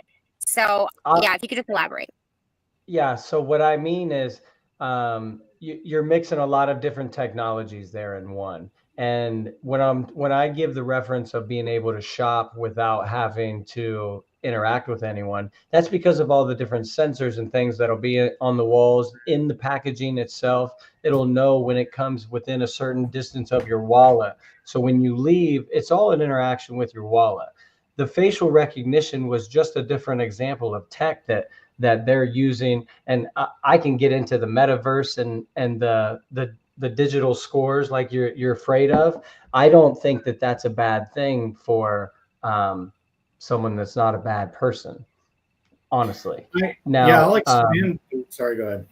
You're still going to be able to disconnect because all you're going to have to do is let go of your wallet. When you start injecting things into your body, when you start sewing things under the skin, that's a completely different conversation and not a topic for this stage. Right. What I'm referring to is the e-commerce ability, the interacting with legal tools. It'll all be digital with your wallet. It won't matter your skin, your facial recognition, your heritage, none of that will matter, because when it comes to legal, all we care about is the source, and that'll be your wallet and that'll be your ID. When you go to log into something, you won't put in your email and your password or your phone number or your order number. None of that matters anymore. At that point, all that friction's removed.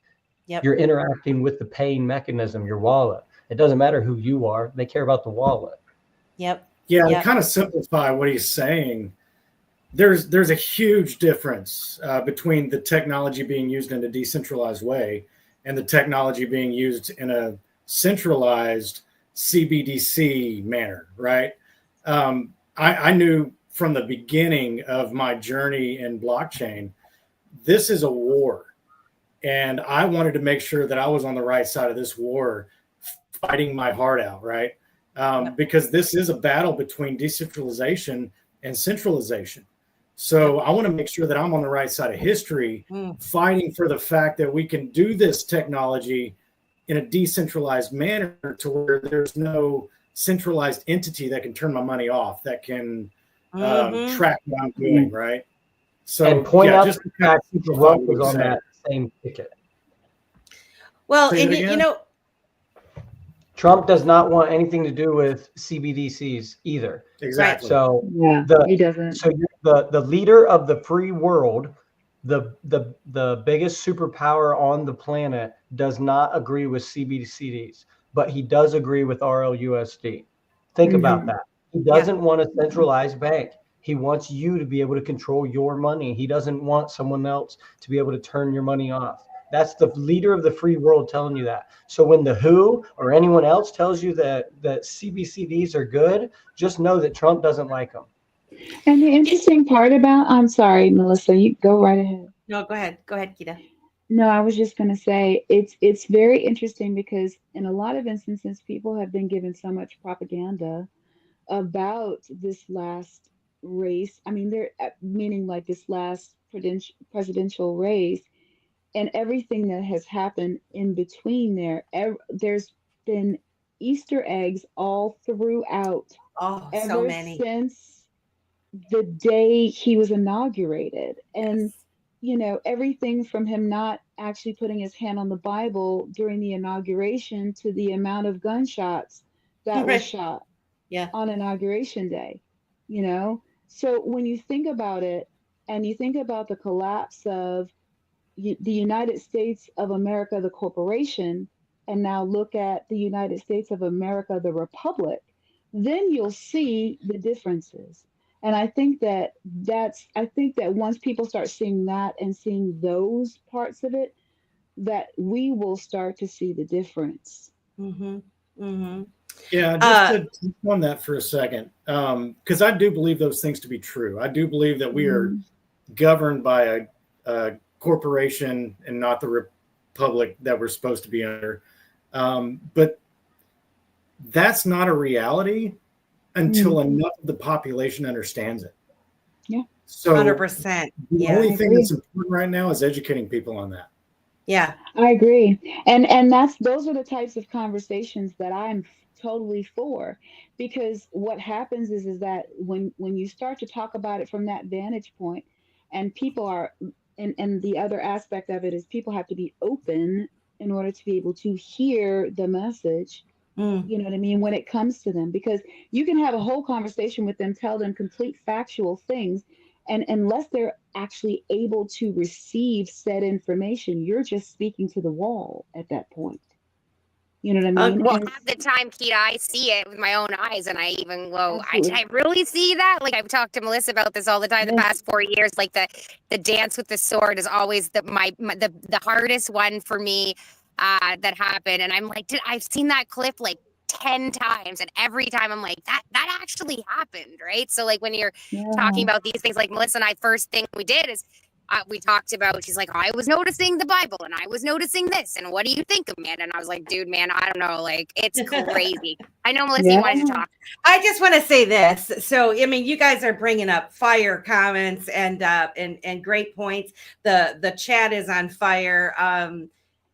I remember when we were learning the new technology, whether it was email or the internet, or you got a cell phone, you had to pay extra if you were texting or calling long distance, or a different phone provider. And, then they migrated into these numbers are included in if you added them as part of your plan, the whole 9 yards. Okay. We taught ourselves how to, like we were talking about MySpace and that. And at the time when these things were going down, what was happening?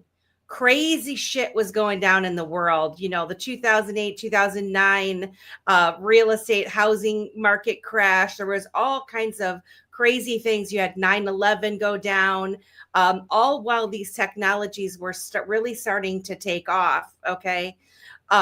We've had a tumultuous past, 8 years or longer, a lot of distraction, a lot of fighting, all the while these things have been being built in the background. And what I really want people to understand, particularly those that are just starting to dip their toe, again, back to the incredible opportunity that you have and that you have in us, because we are here giving our time. I don't get paid for this show. Nobody here on stage gets paid for any of this stuff. We are genuinely wanting to provide information and point you in the right direction. You have to do your own work. But just like all those innovations that came before, once these technologies are nailed down and they build the vessel for which they want you to ride in, all of this stuff will go away. All of us, I mean, we're going to still be around, but you're going to see less of the people trying to teach you stuff, right? Because the mass adoption, people are going to be just going in and having their crypto custodied, and it'll get less and less where you'll have somebody teaching you the Zaman wallet, and it'll get talked about. You know what I'm saying? I'm foreseeing. I'm just saying. So your opportunity for you to educate yourself now, when they do build those vehicles, you will have an idea what's kind of happening in the background, right? Just like with websites, or you join a website. If back in the day when MySpace came out, there were you could create your own message board. There were lots of different sites that would come up, and you could run your own message board. And I know from that, when I joined the message board, I could see everybody's IP address. I knew where everybody was. The average user on the internet visiting a website has no freaking clue that they can see your IP address. Okay. If I could do it 25 years ago, imagine what they do now, right? But we don't know this kind of stuff. And so for you taking the time now in these early stages to have access to, like Stone was saying, developers and CTOs that can answer your technical questions, never in your lifetime are you going to have access to this kind of information unless you're in the right circles of people in the future. And so I just strongly encourage everyone, if you're interested in dipping your toe, please do. Please don't sleep on this. I mean, there's a lot of money out there to be made also, and not financial advice, but if you do your own research, yeah, you probably can. But other than that, it's just giving yourself a solid foundation of what's coming, and you won't be as scared. You won't be as frightened, because like Greg says, you can look at these technologies that are being built in more than one way. Or even Stone saying going to the store. I like people, but being able to pop up and just go and buy my stuff and walk out in a quick thing. I mean, at some point you're going to get accustomed to it, and you're going to expect it. Just like I said, I would Amazon Go I store? would never have a phone. Now I have 5 phones. Let me say something. Let me tell you, I have Melissa, I have a 1993 Jeep Wrangler that I'll have until the day that I die, because I love driving it. But you know what? It's going to be great You when can fix everybody it yourself. I Change your own spark plugs. I can change I can give a tune-up on an old car. I can't do it on these new ones. Touche. That was good stuff. But my point is, I was having this conversation with my son, and I said, we were talking about when Uber came out. And then before electric cars and before the automated car, we were talking about one day traffic would be automated. We're sitting in traffic at this point. And I said, you know what? I'll never ride in a car that I can't operate. I said that. Now, 5 years, 7 years later, I can't wait. You know why? Because then these idiots that cause traffic jams won't get a chance to cause the traffic jam. You'll be able to get anywhere you need to go so fast that you'll want everybody to get in one of these automated cars, because they won't even need traffic lights. They'll be programmed, and they'll know exactly what speed, exactly when to stop, exactly when to slow down. Everything will be optimized. Everything will be streamlined. So you might like to interact with a human. Go to the park, because you don't need to do that at the store anymore. It's funny, right? Stone, you bringing that up. I heard something where, and this is another argument for, the rich get more benefits and whatever, but the cars will actually pay each other through the blockchain to move over and go faster. And then I thought that was super interesting. And then the other thing, Melissa, when you're talking about, anyways, what I was going to say is, I believe that not only are you right, but that 75% of the world, when they're dealing with their bank will have a wallet on the ledger. They'll have an EVM sidechain. They will have paid for your wallet using XRP, but you will never know. And so the guy, because you're too afraid to self-custody, because you trust the banks more than yourself, you'll never know that you could have been your own bank. Yep. Let me tell you this, that if blockchain technology was around 30 years ago, 9/11 wouldn't have happened. And when you can understand that, you'll understand why the future of finance is going away from fiat dollars, and we're not going to CBDCs. I was in New York at that time. I was in New York at that time, Stone.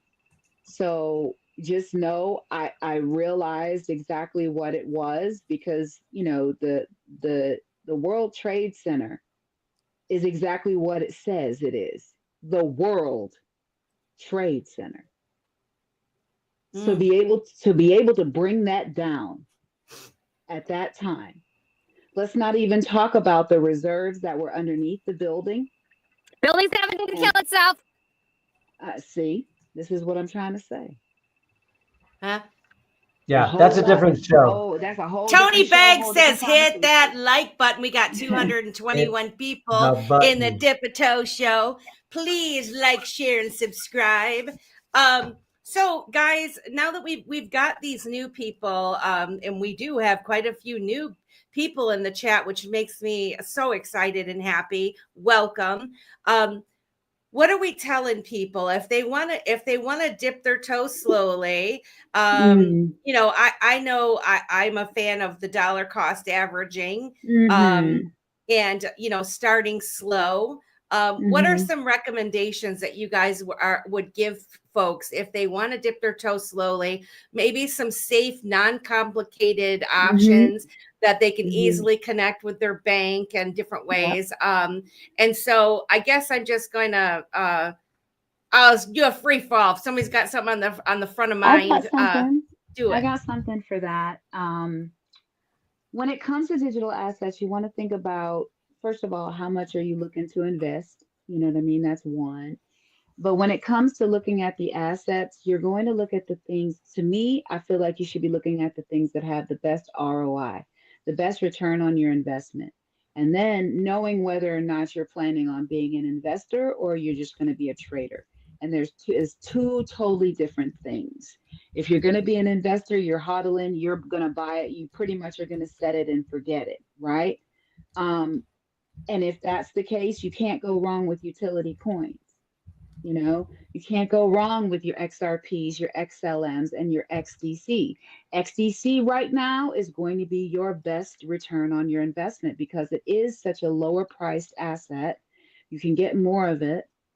You know what I mean? For $100, you have a few thousand of them, right? And that means you have a whole coin. Now, that doesn't mean you shouldn't invest in the other ones. XLM is trading around 43 cents, and that's still pennies on the dollar. And that's the other aspect of it. You can't say, okay, that's too expensive. Now, if you didn't feel like you could get into XRP, then you could dollar cost average in. As of right now, it's a little over $3 per coin. But if it goes anywhere near what we think, where we think it's going to go, that's still almost pennies on the dollar. So, right. I just don't feel like you can go wrong with those. Then if you want to get into something a little bit more larger cap, then you can go into something like a Solana. You can go into an ICP, things that have some real actual utility, something that's going to help run the world. I don't run the world. Country, run the world. The other aspect of it that I would tell them and make sure they understand, that when they're looking at this from a market standpoint, they cannot look at it from just the US perspective. We are not the all seeing, all bearing everything when it comes to the global economy. Yes, we do have some say. Yes, we do have, you know, a significant influence over what happens, but it does not mean we are the end all be all see all. And until people start understanding that and that there's more things at play, they're going to mess themselves up. Yep. Not financial advice. Everybody, you have to do your own research, but really good thoughts there, Kita. I have some basic. Basic. Go for it, Amanda. What you were going to say, it served you?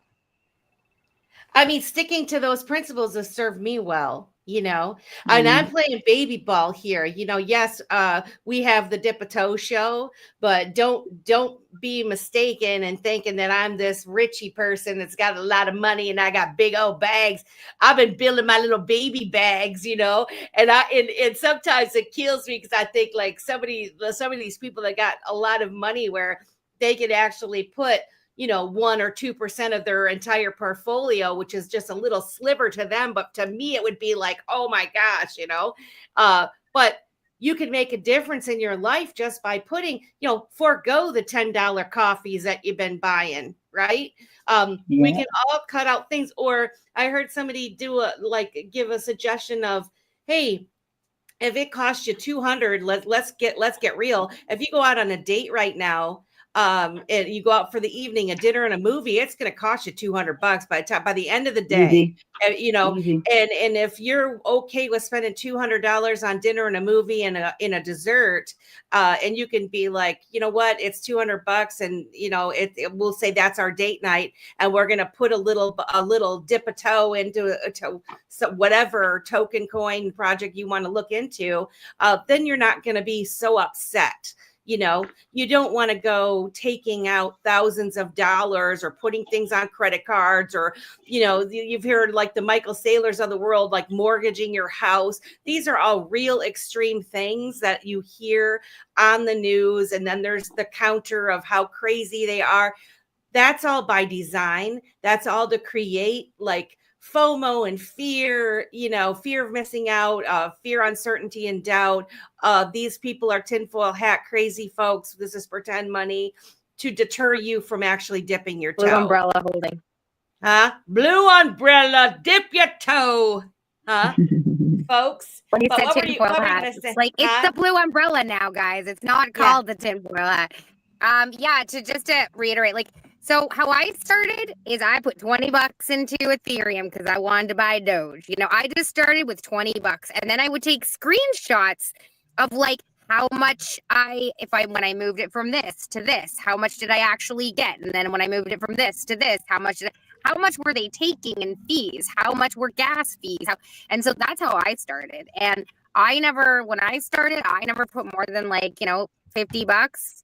And whenever I do any kind of movement of any money, I always start with 10, the minimum, which is, $10, $15, which on Ethereum or something like that because of gas fees and stuff like that. But I always start with the tiniest amount because you can mess. Like, that's the thing. Like you guys say, crypto isn't for sissies. Like, there's so many things that can go wrong. You put one letter wrong, whatever. On Ethereum, half the time you have to have a memo, and you don't put the memo in it disappears forever. And thank God with XRP and XLM, you don't need that. That's very helpful. But, I just start really small and just figure out the mechanics.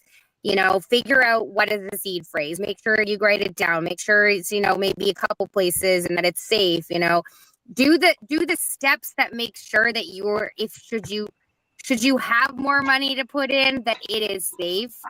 I've thought about this a lot. Like if I ever had savings, people have millions of dollars or hundreds of thousands of dollars or just thousands of dollars in their savings. Like, no, we don't. Our checks bounce every month at this point. But I put in $100 into XRP every month, and, there's been some months where I had to take it out, and that really sucks real bad. You always hope that it'll go up double in that month. And so you actually only have to, you actually take the $100 out, but you made $100, that kind of thing. But yeah, starting small and then learning the mechanisms for it. And then from there, expanding, once you comprehend. Understand is a bad word because it's standing under. And the whole point of all of this is self-sovereignty, right? The whole point of all of this is to have control over your future and your finances. And so, with that comes great responsibility. As a bank, people trust the bank because they are, they have their reputation on the line and they get bailed out should anything happen. Well, you ain't getting bailed out. So you have to be responsible about your efforts in this sphere because you really are sovereign. This is the wild, wild west. And that's where I would start. And then from there, show up at Dip a Toe, watch all the old videos, find out about ARC and Reaper and, Ascension and Pillars and all what they're doing, because that is some utility that will change your life. Check out what Stone's doing with XMeme and Recovery, Chit and Ching and Trimera, and, come find out what I'm doing and find the people, come to Stone's show. Find the people that are actually committed to building. And, maybe like yesterday, I I left all my extra tokens in my like sidewall that I never look at. And yesterday I was like, you know what? I looked at all the ARC tokens and I was like, I know that it's probably because XRP has gone up, so it looks like it's gone down. But I'm like, 1 XRP for ARC, 1 XRP for pillars. When I like go down, 1 XRP for XMeme, I like went down all of my tokens and just got one of each. Because it's been a while since I actually bought any, and they're all because of the wave, the chart. It's like, okay, I got a little bit more from my XRP, and then from there, like what I've been doing for the past 2 months is playing with memes. But when it comes to memes, I only put $50 in. And I'm only allowed to play with $50.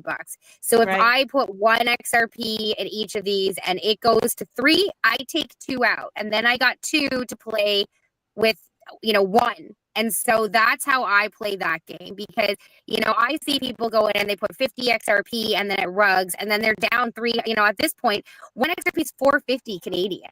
That's a lot of money that you can just like throw away. So people, you have half the people like, woohoo, my bags are up. Well, you got half the people that are like, oh, I lost that money, because there is, money is finite. And so that would be my suggestion. Start small, learn the systems, learn the wallets, learn what a DEX is, learn limit orders, learn the basics, and then move forward. I want to share something that Rosemary, that she's in the chat. She comes to our show all the time. She had shared with this. Now, I want to tell you guys that for those of you that are new, look back in our library of the Dip a Toe shows. Amanda's on there talking about her project. Greg and Patrick L. Riley, they're talking about all of the tokens that she just talked about. Stone was on our show. He talks about his stuff. We had a crypto basic, like show 1 or 2. I'm gonna share that in the show notes for those of you that are interested in wallets, and we had a really good discussion on that. But Rosemary brought this up. She had created this Start Me type page with a bunch of resources that she started cataloging. And this fella named Brewster underscore XRP, he brought it up to speed. And I want to share this. I shared it in the chat. But it's a how-to board utility crypto.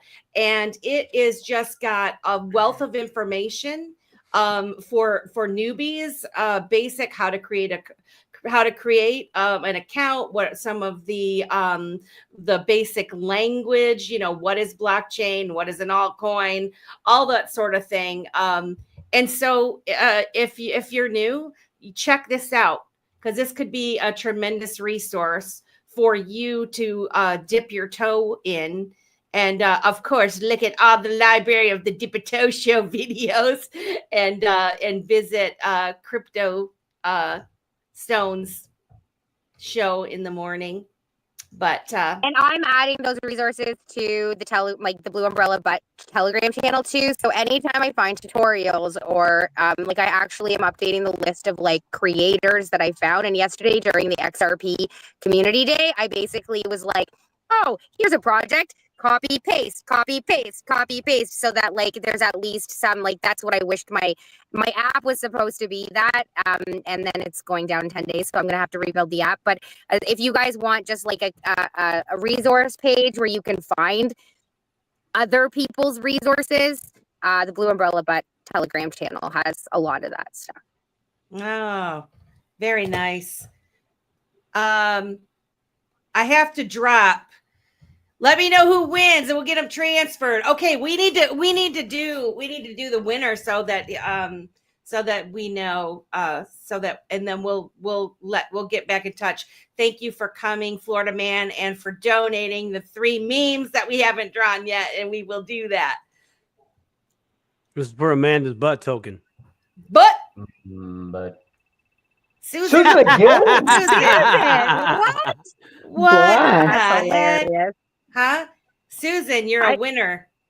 Winner, chicken dinner. Yeah, so when it comes to me, if you win, you like, like Optimistic Prime, like Blue Umbrella Token, like Dip a Toe, World Be Free, and Simon. And just send me a message. You can contact me at Optimistic Prime or Blue Umbrella. But and if you like lose track of anybody here, if you've won, just message any of us. We'll get you in touch with them.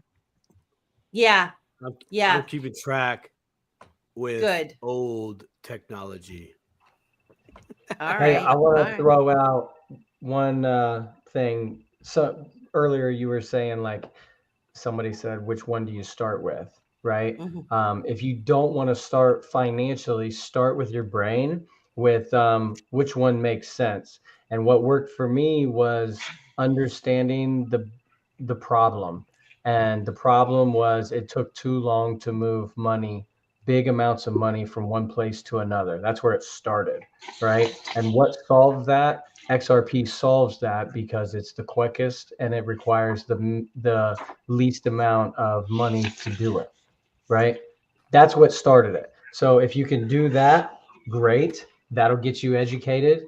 And then when Optimistic started talking about meme coins, there's one project that I always have to plug because it's Amanda's favorite. And this is not financial advice, it's just fun.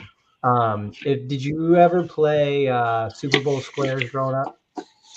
I know I Oh have. yeah, Right? everybody's Off probably the played it. pool with it, whatever. So you understand the premise. So this guy XRP Squirrel, his ticker is nuts, NUTS, and it's more of it's gambling without you putting up money. So typically, what he does is he'll put out a contest, and you'll answer his question on who you think will win, and if you're right, he'll send you some. So that's how he's doing his part in onboarding people. So in order for you to win the nuts, you'll have to figure out how to get a wallet, how to download the trust line, right? It's a great project and it's very low cost. It's not like you're going to get rich off of it. It's just really fun. Well, it took off and a lot of people are participating. The price is going up. It's still not about the price. So he created this game for 8 XRP. He's selling 100 NFTs for 8 XRP, and each NFT he created manually with a number, and that number will correspond to a block on the chain. So we can play Super Bowl squares on the blockchain.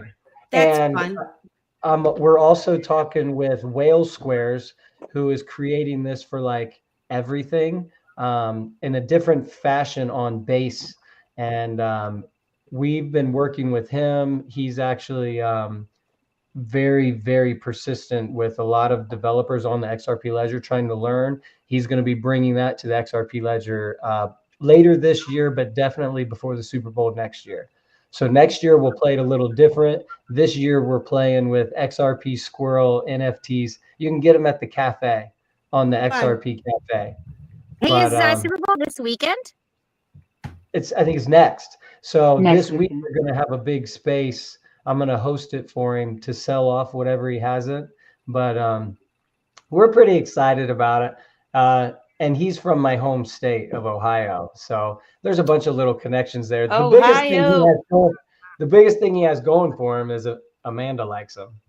She likes the project. So that's a way to get me. That's Stone's Amanda. We have the same name and it's the best name. Yeah. Not Optimistic Prime, Amanda _XRPL. There's so we've given 3 things away so far. We've given butt token away. We've given X meme. That's right. And what did I do? I think it was an X meme twice because of Amanda, right? No. X meme gotta be and butt. Arc. X meme gotta be butt. Wait, we gave X meme. I love it. We gave X meme, arc, and butt, and then we have to recirculate Amanda's win of the X meme so that somebody can legitimately win that. Yeah, we got that. I got all taken care of. Next You got contest. that. All right. I'm Yeah, just we're looking good. at it. It's Next quarter I told you after it's gonna be 10. a 4-hour show. We've been me. going Simon's off the gonna rails. text me the wallet address for X meme, and I'm gonna send it off. Yeah, I will. Amanda Yep, I got redonated that. I'm each month. gonna get with the person. I already know who that is, so they're gonna need some hand holding. So it'll be good things. So let's move on to so we've got the dip-a-toers in here. Please, like I said, if you could go back and look at some of our earlier videos where we talk specifically, and I'll try to link those in the show notes. But I'm curious. There's a lot of people in here. We have 217 people in here right now that are a little bit more savvy when it comes to crypto. And they've been buying themselves, they've been dollar cost averaging in. And with the climate the way that it is, there's a lot of buzz that, there's light at the end of the tunnel for many of us. And so where we've been telling people you're not too late, would you be bulking at buying a $3 Bitcoin or $100 Bitcoin or $1,000 Bitcoin? No, you'd be lapping that up all day long, because what we know now, we didn't know then, right? And so I don't know what that noise is. There was just a loud noise. But in any event, those of us that do hold, I'm curious about exit strategies, because, you could say that you want to just hold on to it forever, right? But then it's just numbers on a page or numbers on a screen. And I'm just curious if any of you have thought about this, the importance of creating an exit plan, and what are they? So I want to start with you, Simon, because you haven't talked that much. And then I want to hear what Greg has to say. Okay, so exit plan. First off, this is one of the what I'm going to say right now. I've heard multiple times in this space in my early years, long time ago, and that was plan your trade your plan. And for a while, I really didn't understood what that means, but that means plan your trade. What are you going to do? Are you going to liquidate some, all, everything? Maybe not.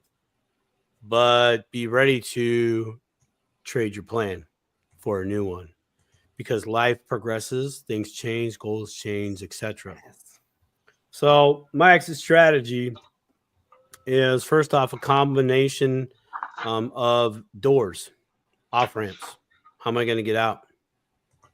How many exchanges that I have an account with, right? Caleb Brown, Coinbase, Kraken. I mean, the list really goes on and on and on. Second is, how do I want to exit? As in, do I want to do stablecoin or dollars? A third after that is, well, after I withdraw, whatever that is, where is it going? Now that actually was a big problem. That was like a part of my plan that even today can still change with how I want to move the money, because even though this technology brings us lightning quick, you still have to pick a place for it to go, and how you're going to utilize that place for your next moves. And I know on the show, early on this Dip-a-Toe show, we talked about the infinite banking concept, right? And we talked about using dividend paying whole life insurance to achieve that. And what that does, that gave me at least one place to fix a very big problem. And most of us have never experienced this problem. And that was a safe place to park my money that is not directly a part of the traditional banking system. But it also meant a few other things. It compounds every day, uninterrupted. I really liked that part. I'm in control of when I want to borrow against that. And if I get hit by a bus, the wife gets a check for me. That one thing right there, like, fixed my problems for myself. But the first thing was, where do I park my money so I can dip my toe, continue learning my next move? Because I'll tell you what, this last bull run I had, I did really well. I did really, really well.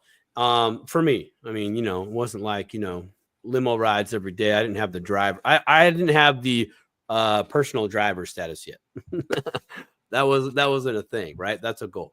But I had a lot of great ideas. They sounded good. They sound great in my head. I'd write a few words down on a piece of paper associated with that idea, but I didn't have the knowledge. So going back to plan your trade, start at the end of what you want or you think you want, and then work your way back from the end, your goal, to the beginning of you making a decision. Are you going to liquidate some, if not all, or what have you? What do you want? I want to pay my house off. Okay, fair. Is that the right thing for you to do, to spend your once in a lifetime opportunity on paying off your house? Maybe. Investigate that. Is there another way to achieve that or not? These are yeah, Reaper.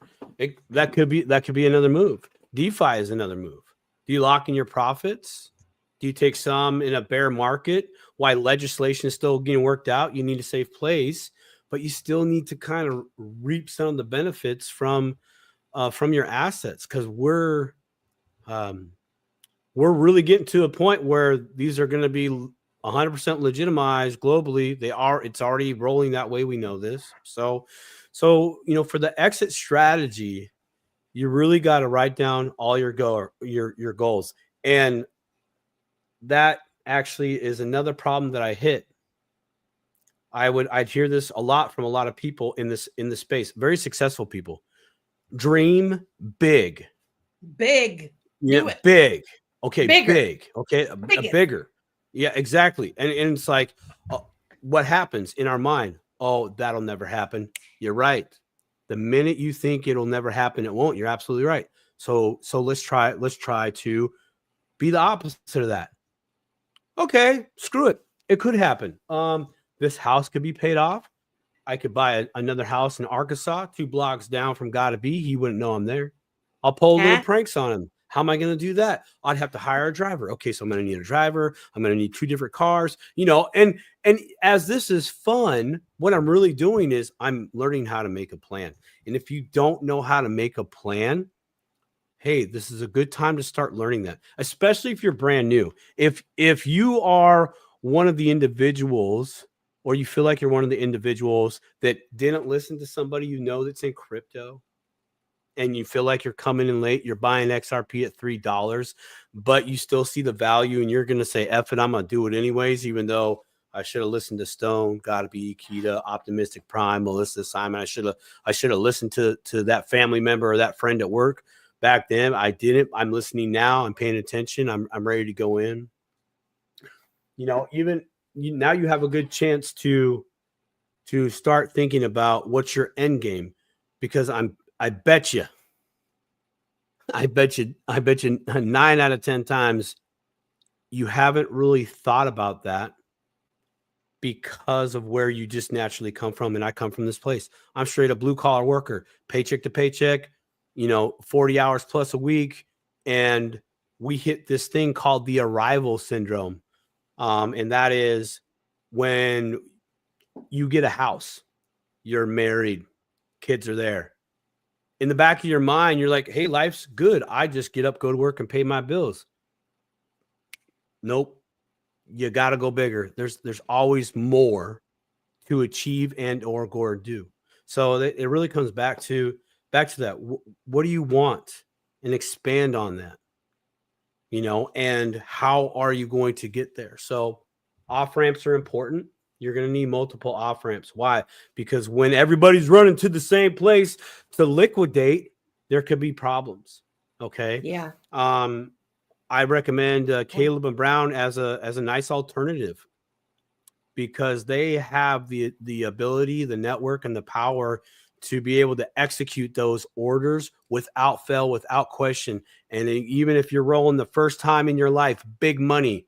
Okay, let's say you're doing a $100,000 order liquidation. For you, that's big money. You're, dude, it's nice to be like, Jake, this is Simon. Yeah, send it, dude. Just send it. Yes, I'm going to sell. Do it, dude. Do it. Yes, do it. Would you please touch on the fact that Caleb and Brown is an over-the-counter, and for those dip-a-toers, OTC is the acronym that you would find people talking about. They would say over-the-counter. What is the difference between over-the-counter and going to an exchange to cash out your money? Well, one of the first things is you can actually get a human being on the phone. Okay. They are a broker. Okay. A place where you can say, hey, I want to do this. And the over the counter has the network, other clients, including institutions, corporations, etc., that are willing to buy your thing. And also they have connections to miners, for instance. Some of us here in this room or chat, our video, dang it, now my bandwidth's getting low, are familiar with Ripple having the escrow position, right? And so they put coins out on John Q Public, right? Well, who does that go to? Where does that go? I'm sure Stone would come in here and chime in on it, but he's just reaching for his coffee. But it's like, okay. But the other, no, I was gonna say for the other part of that as well is they do have such a large conglomerate. Yes, there's no limitations on how much you can actually liquidate with them or buy. No, and that's very, very important. I'm glad, and I was getting to that. It's you literally have no limitations.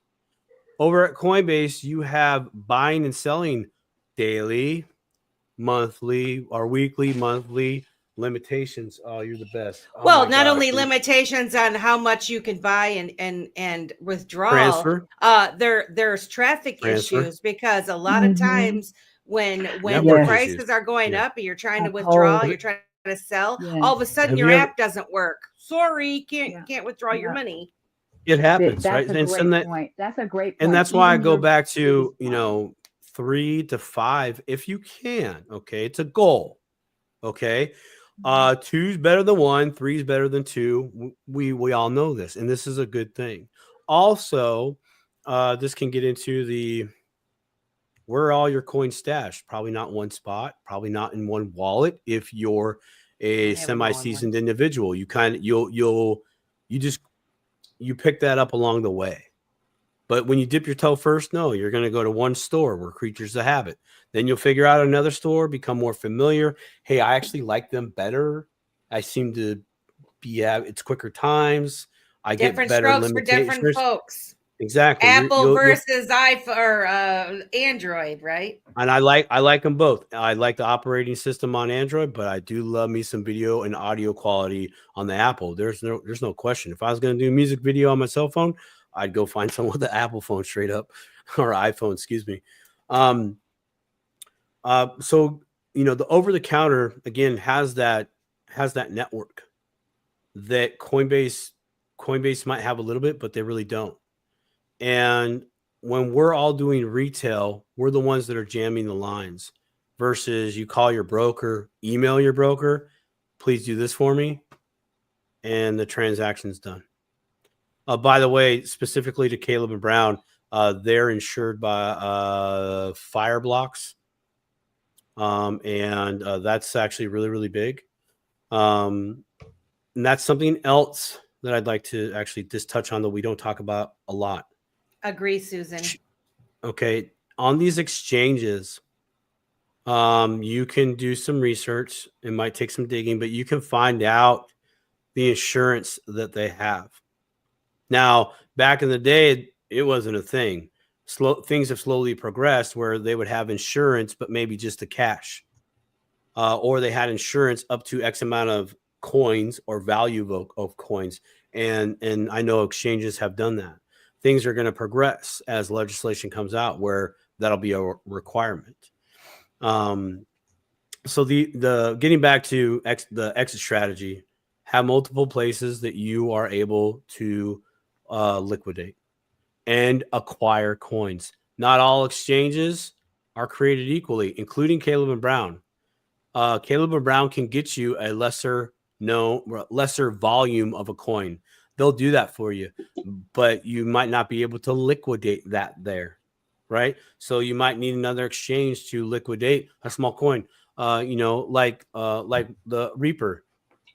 They can get it for you, but you probably can't sell your Reaper if you wanted to. Don't know why you would do that, because there's way more benefits that we're not even dipping our toe in right now on that. We're not dipping our toe in that. I mean, like, it's fire.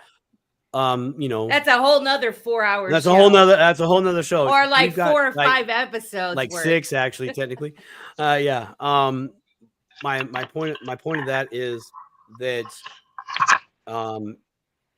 whatever you're into, you got to find out who supports that coin. Since you bought it at one place, that's great, but can you sell it over here if you want to? Or maybe, hey, this place, like Coinbase just announced, they're going to be collateralizing. I'll get to you in 2 seconds, Stone. You got it, brother. They're going to be collateralizing loans again. So the loan thing is back in the game, courtesy of Coinbase. All right. So if they do it, who else can do it? This is exit strategy, your way out. Perfect example. And then I'm going to pass the mic off to Stone. When you go to sell your house, or when you go to sell your car, most of us have sold a car. Where do you post the selling of said house, said car? Well, for the car, you got multiple spots. OfferUp, Craigslist, Facebook Marketplace. That's easy peasy. Plus maybe some other ones. Okay. That's 3 different spots to sell the same thing. I would recommend you do the same thing with your cryptos. And with that, I'm going to pass it off to Stone.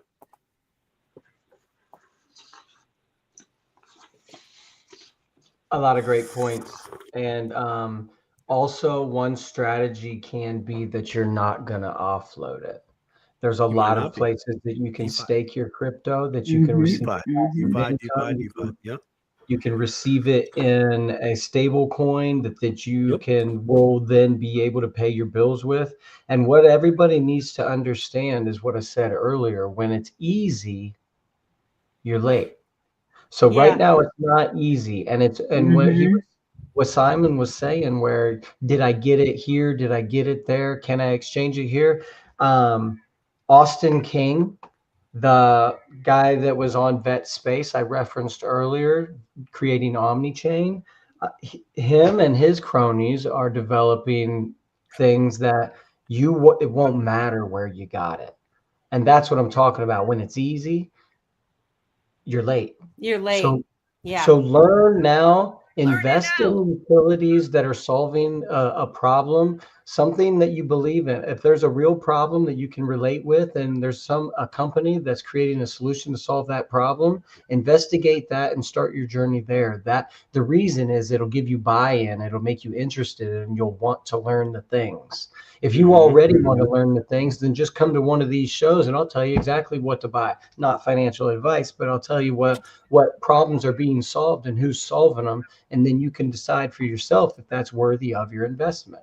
There's a lot of people creating solutions, and those solutions are tokenized, and you have the opportunity to invest in them through purchasing their token at the beginning of the life of the project. As it grows, so does your investment. Which is like this is what else I equate it to is most of the time us little guys don't have the opportunity to get in on the ground floor of innovative projects or businesses because you have to be what's called an accredited investor. And so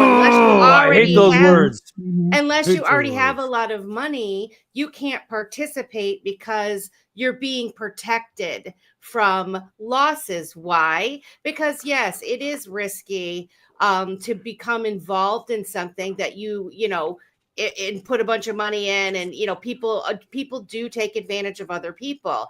This is why we say crypto is not for sissies. You have to do your own research. However, if you are somebody that wants to expand your thinking, wants to take the time out to learn about these assets and the opportunities, you can really get in on the ground floor of projects that are being built that are going to be part of our future. They already are. You just don't know it yet.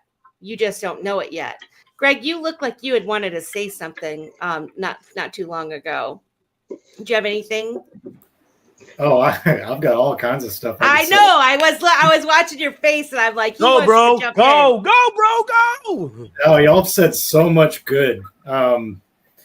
If I can like compact so much stuff that I've learned over the years, I would say you have to get out of the mindset of trying to get rich quick and get in the mindset of attaining wealth inevitably. Yep. Thank you for saying So attaining wealth inevitably means that you're finding the right projects that are fixing a problem that we have in the world. Find a project that has a good team behind it that's building.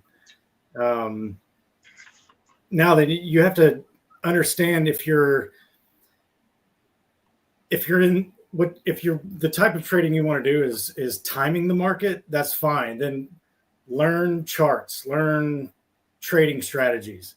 If you're wanting to do time in the market, well, then understand the 4-year cycles, because the 4-year cycles are so on point. And the reason for that is because human psychology happens the same every single time. People will react the same way every cycle. And it happens almost on that 4 years exactly. So if you can do that, and if you can, this is like the most simple part of it too, understanding what a blow off top is. What is a blow off top? Tell it. It happens within 1 to 2 weeks, where 9 out of 10 days for those last 1 to 2 weeks are just nothing but massive gains. You have to understand that's the time to take profit, because if you don't, you're going to get wrecked. You will. So just understanding those 4-year cycles is really key. Now then, the biggest thing to do, especially if you're in this space trying to make money, is educate yourself on financial literacy. If you're not financial literate, if you don't understand how to manage $100, you'll never be able to manage $1 million. Good point. It's the same thing that happens with people that win the lottery. 2 years later, they're broke, poor, on the streets. Right. You have to put in the time to read books. Rich Dad, Poor Dad is one of the most simple books that you can read to educate yourself on what money is, how to use money to make money. And if you're not there, if you make a lot of money on crypto, it's not going to matter, because it's not going to last. So you have to be financially literate. There's all kinds of different strategies that you can use. You can lend your XRP or your crypto out and make money by doing that. You can borrow against it. Debt is a good thing. The richest people in the world live off of debt. Why? Because you don't pay taxes on debt. Yeah, man. Literally that simple. We're about to change all that. In my hopes and dreams, those taxes, at least for America, are going to go away. And that eating society is going to change to a more productive lifestyle. It'll have to be a huge shift in the way we think. I don't know. We might have to pull the plug on mainstream media and slap a few people around. But that's already happening. I think the rule of living under debt, it has worked for years. That's how the economy has worked. I understand that, but it doesn't have to work that way. Yeah, but it's not going to go away. I don't think it will I believe the debt-based society will go away. I believe it'll be a much more golden age of building and growing than it will be from suffering. And I And, agree with you. And again, that takes educating people, because if enough people aren't on the same page, it's not going to matter. We're going to go right back to where we were. Yes. That's why people like you are going to be some of the richest, most wealthy people in the world, so you can dedicate your full time to saving these people from themselves. Gotta be. If you're not following gotta be, you're not doing it right. I love you, Greg. I think you're an brother, man. I'm amazing so happy you mentioned Rich Dad Poor Dad there, because I mean, he's got a gang of books, a gang of books. Robert Kiyosaki is awesome. Kiyosaki, yeah. You know, I mean, I'm holding one up, Richest Man in Babylon. Man, when I feel like I'm falling astray just on my money, I don't feel like my head's in the game, man. I just go back to Audibles. I play it over again, and there's so many short stories taught by, you know, and these are teaching principles, but it's taught by parables, right? Stories. You know, anybody a fan of the Bible, that's teaching how Jesus taught lessons in parables, right? Yeah, it's I like Bob Proctor too, Rosemary. You know, and you know, interesting, Stone, on the whole the debt. You know, at some point somebody's going to need to borrow funds for something. Like, I believe our need for finance at some level, whatever it is. And I'm saying even at the micro level, when you have a buddy, that says, bro, can I have $5? You know, and that's that right there. So can you explain for the dip-a-toers, because I already know what pool you're swimming in, bro. I can see what you're talking about, but can you differentiate the difference between the two? Because there is a difference. I think that there's a difference. Put it in a third world countries aspect. So in some of these countries that Stellar went around and empowered with blockchain technology, prior to Stellar coming in with XLM, they had the option of working their entire lives and taking the money they make and hand it down to the next generation, so that 3 generations later they can afford a home, right? Yep. Or they could sell one of their possessions, and if they didn't own anything, that would be a human, to someone down the street, right? Yep. Or they would go and borrow money from the loan shark, who would pretty much enslave them, right? So that they could have their money now, but now for the rest of their life, they're working for that person. Those are all forms of debt-based society that don't work. And that's pretty much what the American economy is on a larger scale, with the Federal Reserve and the way that they give away our paper money and make it less and less valuable over time. Sure. The process is going to go to people like you and I that have our own wealth, that then can then directly give it to that person that is in need, right? And then between us can arrange a payback system that doesn't put him in a financial bind that he'll have to do that for the rest of his life. Right. Uncle Buster says need to raise that consciousness of the collective, and that's what we're doing. Trump did it. Trump is doing it. We're doing it. No, well, I love Trump. I love Trump. I love what President Trump is doing. But we, the people, all of us as a collective, the only way that we move forward is together. The collective conscious, one man, one administration is not going to change that. And I feel like this has been the exercise for the last 8 years, is to awaken the public, to get them involved, get them thinking again, and get them on board with this consciousness, because we have been dead to the fact of the facts around us. We have been programmed since birth that this is how we're going to live. And so he has been the vehicle to shake the tree and get the apples to fall off and get people to say, what the hell is going on? You need somebody at the top to move the shit out of the way so the sunshine can come down before you can grow. Yes, exactly. That's his role, is to he was the one that introduced a term that we all know is fact now, called fake news. How many times did you hear that before him?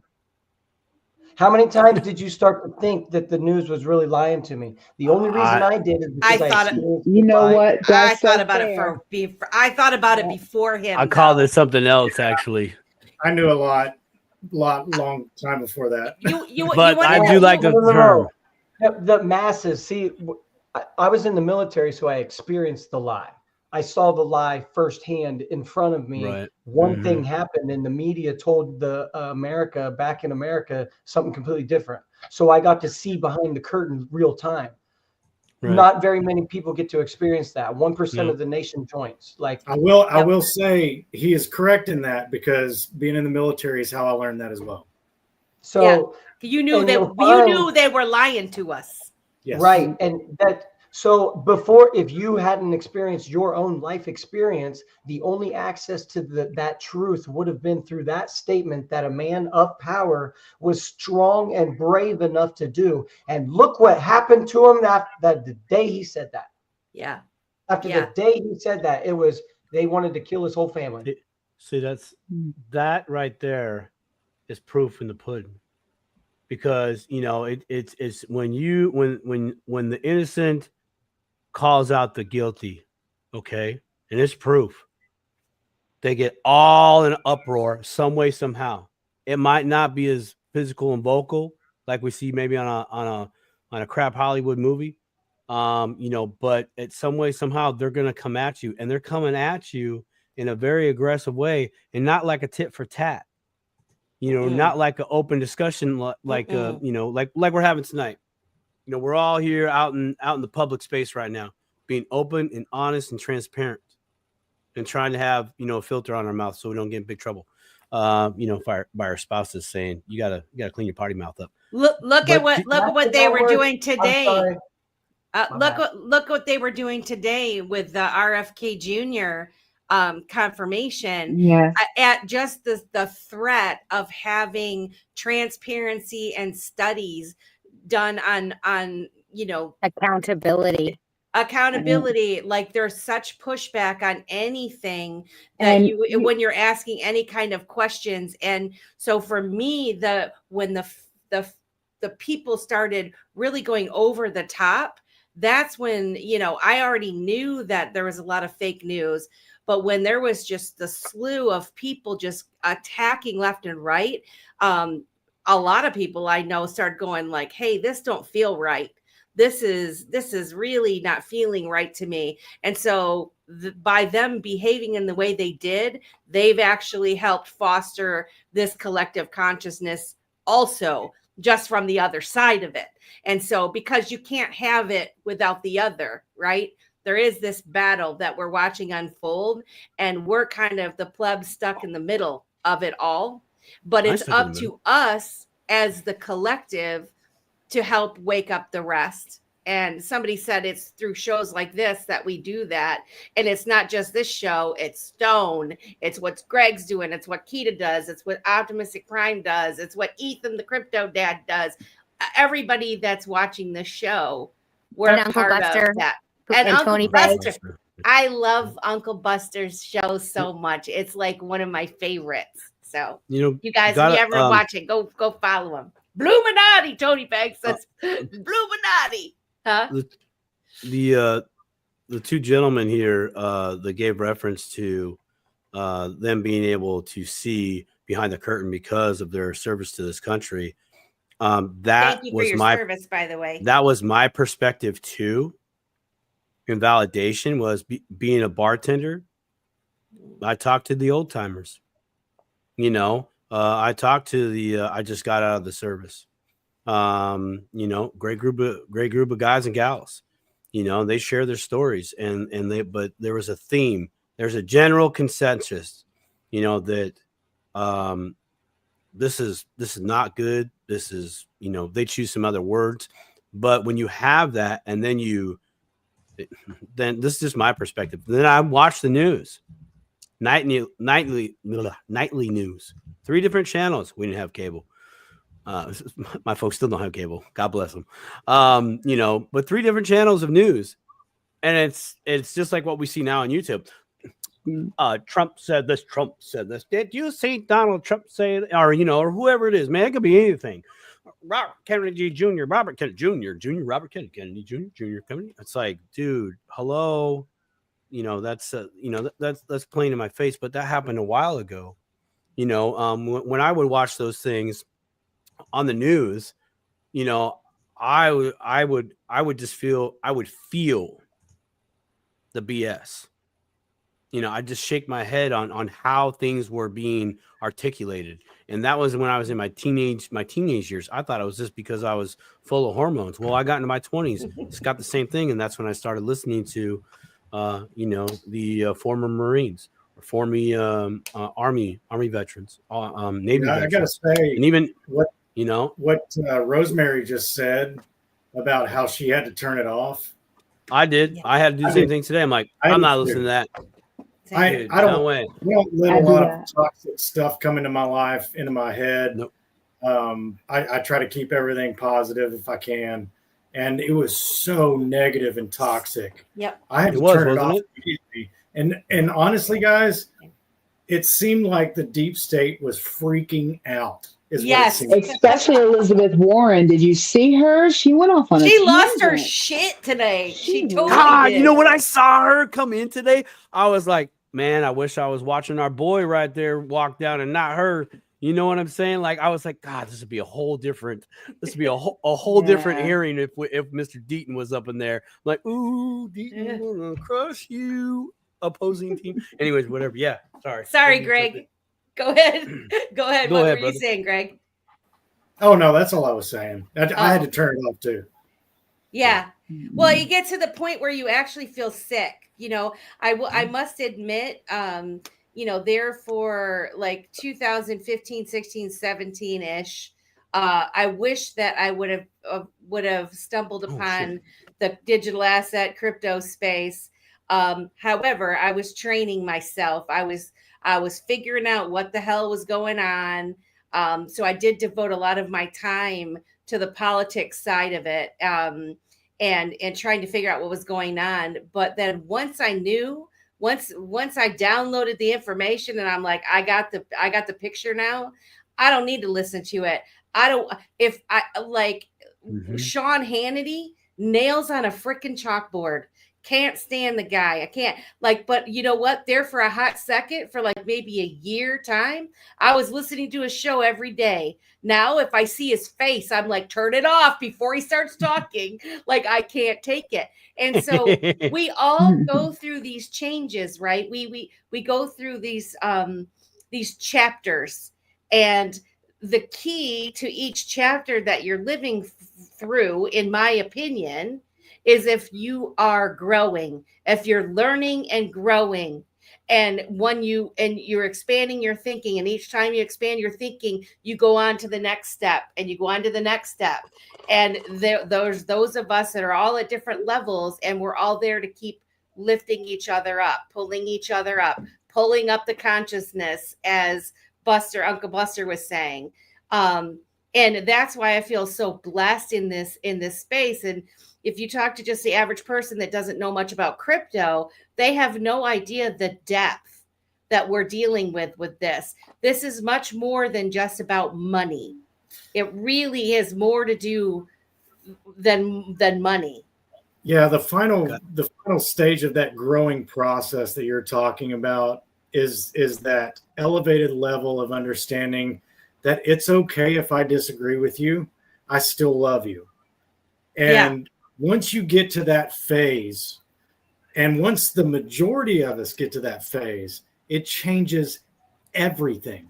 Changes everything. It just bounces off you too. Like certain things, the other thing is that you can see the show. You know, everybody used to get frustrated when they get the popcorn out, you know, and people get irritated and enjoy the show, and people are like, what the hell are you talking about? But once you can see it, they have made it so freaking ridiculous now, with down from the outbursts to the eyebrows, the weird clothing, the, you know, men obviously dressed up as women, But like, you're not supposed to say that, you know. I mean, it's gone so far over the top for you to recognize it. It's like they're going like, hello, do you see it? What's go ahead, Stone. Stone's triggered. Stone's triggered. No. So Amanda and I, we were sitting there watching the inauguration. That, like, it was on the whole time, and then I was doing a big space, and I can't think of her name right now, but the woman that came on, she's always talking. I can't remember her name. Anyway, she came on and pretty much was like, okay, America, it's okay to have a backbone again. Like, it's okay to stand up for yourself. It's okay. Like, we're politically correct was never a good idea. We're past that. You have a president with a spine. Stand up for what you believe in. And then she went through the mandates and like the things that were going to be signed that day, and the fact that the White House press, White House. Yeah, what was her? No, it wasn't the White House press secretary. It was like, hold on, I'll look it up real quick. But the fact of the matter is, we've been programmed since we were little, right, to believe these certain things, and that's why it's called a television program. Margaret Taylor Greene. Marjorie. Maybe. Stone, is it Marjorie Taylor Greene? He's looking it up. You know, I want to make a relation here to what we're talking about, the events we've seen as of late politically, and what we started this show out talking about. Are people calling you? Okay. Mm-hmm. I believe that we're going to have the same mechanics happen again. Only it's going to be a different topic. It's not going to be crypto. It's going to be all these other topics politically. I know, right? Thanks, Amanda.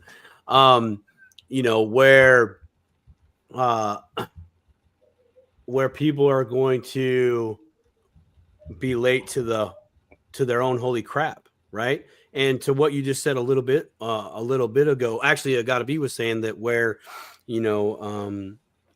you reach that final stage, okay, some of us in the crypto space have already reached that final stage with cryptos. We have, where we're like, yeah, you're not in. You're not ready yet. You're not there. You're not. And I recognize that. And thank God I recognize that. Thank you. Thank you, God, that I recognize that, because I would be trapped in my own insanity from what I think is your insanity for not doing what I'm doing. Right. Right. But you're not there yet. And when that happens and you hear it's a scam, as opposed to be like, it's not a scam, dude. Are you retarded? Without being all of a sudden aggressive or triggered, you're like, okay. Have a nice life. That's cool. You're smarter than me. Do you want to bet lunch? Can we bet lunch on it? Just one lunch, $5 lunch. You pick. I don't care. Loser buys. Come on, let's do it. And your whole attitude changes. Tony Bagg says we only sound crazy till we don't. Huh? Amen to that. No, I still sound crazy. It's so true. I'd love to add to this, but Keita, do you want to say something? No, my son was coughing in the house. That's why I actually put myself on mute, so it didn't sound like I was choking. Oh, do you want to add to this? Yeah, okay. Oh, I was no. I was actually agreeing with that wholeheartedly. Yogi says this is fantastic. Favorite of all time. Thank you, Yogi. We love you. The original question was exit strategy, and then it started. Did you want to say anything about that before I definitely do. I'm much like Stone, and one of those people that are really not looking to offload any my major bag. I do just for making sure that I have my team in place, have an amount that I have sent over to Caleb and Brown, just because of the attributes that Simon was talking about before. They are very definitely white glove. You actually have your own personalized broker that you actually have direct access to. And you'll have an email address and a phone number, and they call you right back. Aside from that, you don't have all of those hangups when it comes to, like Melissa said, getting into the actual account, because they don't have that as much traffic as the other exchanges, and because they're not an exchange, they're a broker. I think they have other resources that the exchanges do not, which is normally either they're going to have a peer-to-peer, or it's going to be a situation where they have, a pool of their own asset. So it's a little bit different with a brokerage, because they do have so many other avenues, aside from the fact that they also are associated with Lloyd's of London. So if you know anything about, Good point. that means that is an endless supply of liquidity, if you think about it from that vantage point. The other thing that I will say, and it's like kind of like a word of caution, and I know that Simon had mentioned that they will buy your digital assets. You need to think about that, okay? And the reason why I say that is because if you're realizing that the funding source is Lloyd's of London, and they are now looking to pull these assets in now for their own stockpile, because it doesn't mean just because they decide to acquire that from you that they are going to put it on the market. Other places are going to be looking to get their own stockpile of XRP. Yes. Okay, so that's the only caution. That's what I know. A lot of people will put all kinds of amounts of their asset on Caleb Brown just because of the fact of they know that they can liquidate it because there's no limit. The issue is just this, and I know right now we're probably going to look at people that are probably going to cash out well before $100. Okay, but at the same time, are they going to be able to liquidate everybody that's there to look to liquidate? Do you see what I'm saying? Are they really, if it goes anywhere near what we even think it's going to go to, would they then be able to liquidate them?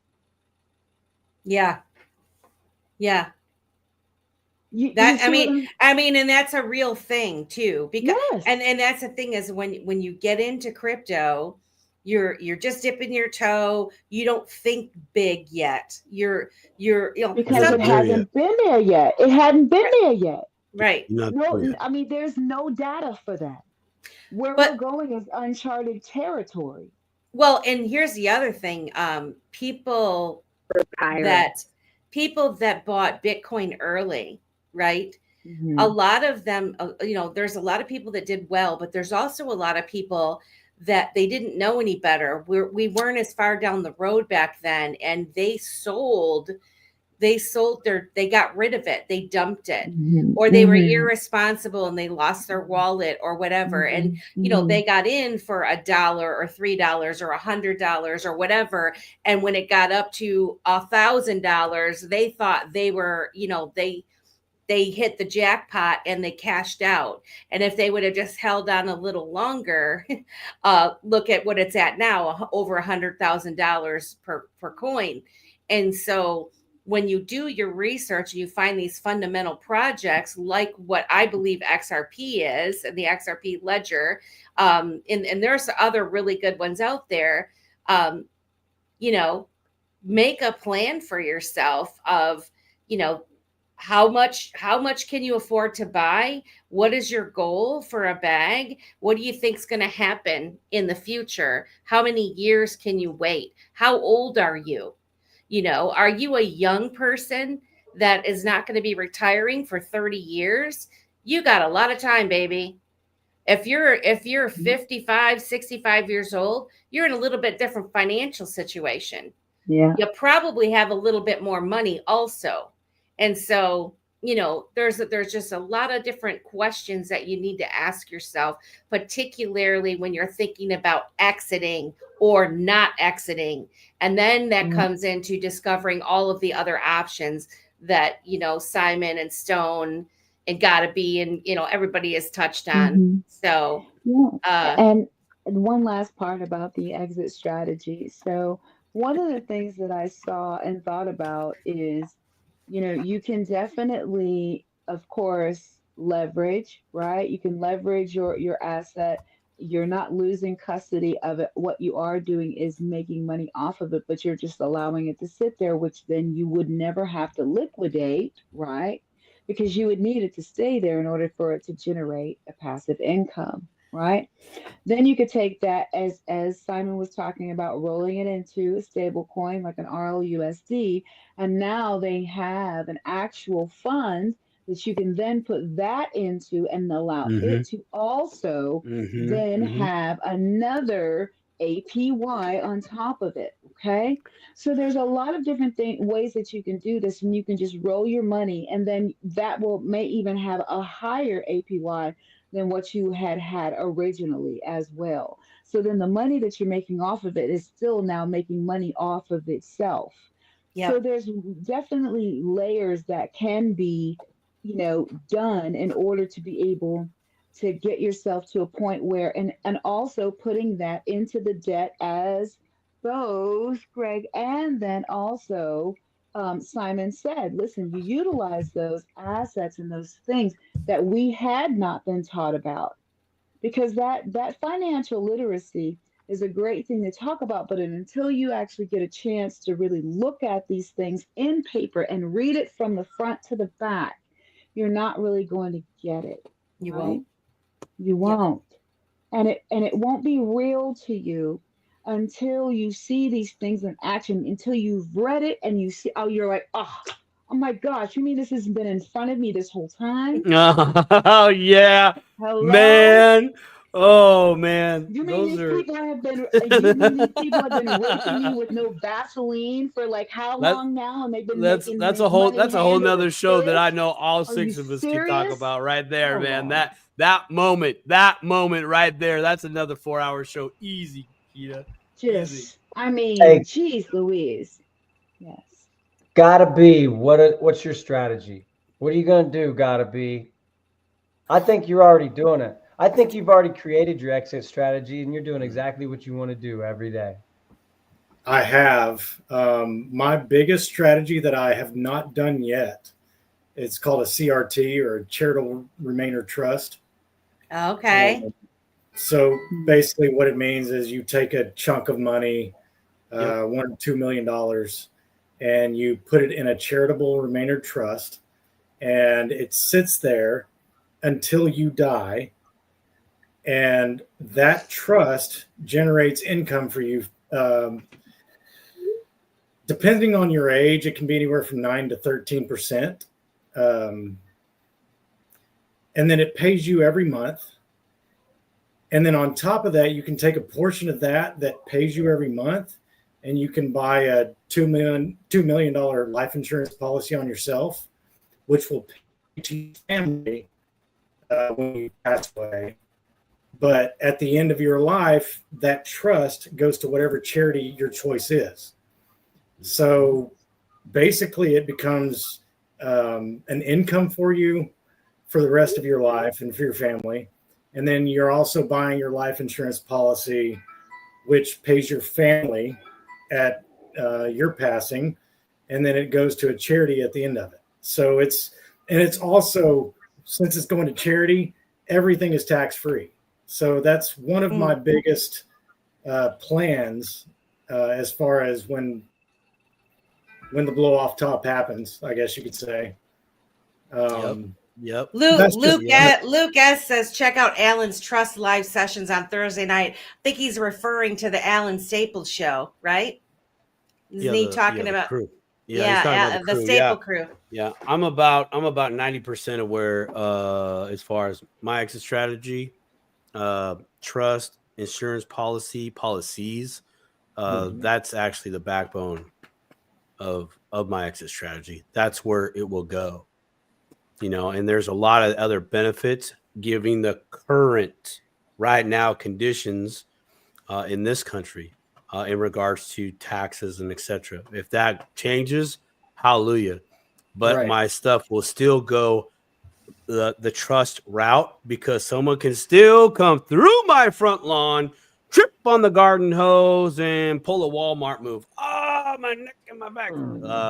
I need to protect myself. I need to protect my family, and a very specifically created trust can totally do that. I know I say the Walmart thing only because I got a buddy that I work with. His wife, she's paralegal, and one of their clients is Walmart, and she watches security footage of people going in there trying to say, "Oh, I slipped," and oh, Walmart failed, and they're like, "We got you on video." We saw you. We saw what you did. He's saying my neck and my back. My neck and my back. Dude, listen, it totally popped in my head, Greg. Amanda, optimistic, you were going to say my crypto something. and my bag. Oh, Woo! it totally popped in my head, and it almost came out of my mouth, and I did a good job by not singing it. I think that's dating Gotta all be of with us fighting right it. now. Gotta be This with is fighting it. like Dated. the 90s. Mindset was too. Yes. Yeah, okay, so since the beginning of all great this, question. I always thought that they were gonna make me put a chip in me to take my money out. So I always sort of had this like, okay, I'm gonna build all my wealth until that day, and then I'll leave it in there, and I'll have this whole ecosystem where I'm gonna, me and my posse are gonna live it up and have, awesome on Broadway. food and whatever. We won't have to access our crypto until that all blows over. So that's always like a sort of a backup plan, right? That's one of the reasons why I build, is because I want to make sure that I can, leverage this shift for me as many people that want to go along for the ride. You guys touch on so many things in the past hour. And like, I think, so one of the things, people fight for their prisons. And I think that that's one of the greatest, I believe in pronoia. I believe the universe is conspiring in my favor. And that's really the only way I've survived the past 4 years, 7 years, or 42 years, really. Is to believe that, even though it feels like the world is out to get me, that is not the case. And I have enough evidence in my life now to prove that, when I believe, like you were saying before, dreaming big, only what you think is possible, and I know, like, when I quit nursing school and I was $50,000 in debt and God said, you got to do this, I was so scared. And I thought, oh my gosh, I'm literally crazy. And I have to call my friends up and say, hey, I just quit nursing school, $50,000 in debt with no plan. And then I met James 4 days later. And so that was, when I had emergency surgery in Thailand and I was saved because I just happened to have an insurance policy. Like, there's just so many events in my life that have proven that, even though it feels some days that the world's out to get me, that really I am being protected. And so I think that one of the things the past 4 years has offered us is the opportunity for more and more people to actually see that, stop fighting for your prison, right? And I think you guys were bringing that up earlier about gotta be, what were you going to say? Yeah, I just want to bounce off what you were saying, and I believe there's a higher power at play. Amen. Amen to that. That has a lot of control that we wish we as humans had, right, over our own life. That's the main reason behind my saying, which is it matters so little, because when the stuff happens to us that we think is the worst, right? Yep. No, it matters so little because it's part of the bigger plan. Right. Yeah. It is part of the bigger plan. And I think that, so that was the consciousness, and I want to do a shout out to Uncle Buster and Tony Baggs, because they actually found me through the Blue Umbrella token, because they have a token called the Bluminati, which I am sort of in love with because it's the Bluminati. And so I sort of have a joke with them right now. Like, maybe you guys are supposed to be the Knights of the Wandering Footprint, because it's like YouTube. If you become an admin on YouTube, or you get, or like a moderator in the chat, you get a blue wrench. And so that's why they call themselves the Bluminati. So they're the moderators. And I've always thought that the moderators are knights inside of. So I'm like, no. I think I might just call them the Bluminati. So I just want to do a shout out to them, and a shout out to the Wandering Footprint crew, Susan and Shay, that are in the chat. So you guys brought that up. And in terms of like strategy, like, to be honest with you guys, I think of leaving my XRP to my kids and my grandkids and my great grandkids, and that all the strategies that I set up in the next 20, 30 years, God, hope, please let me live my mother. I think that 42, that ultimately, I want to learn all the strategies to be able to make money off my money, because I believe that, because XRP is deflationary, that like when my great grandkids, I believe this might actually be 100 years, 200 years, 300 years. And, imagine how much it might be worth back down the road.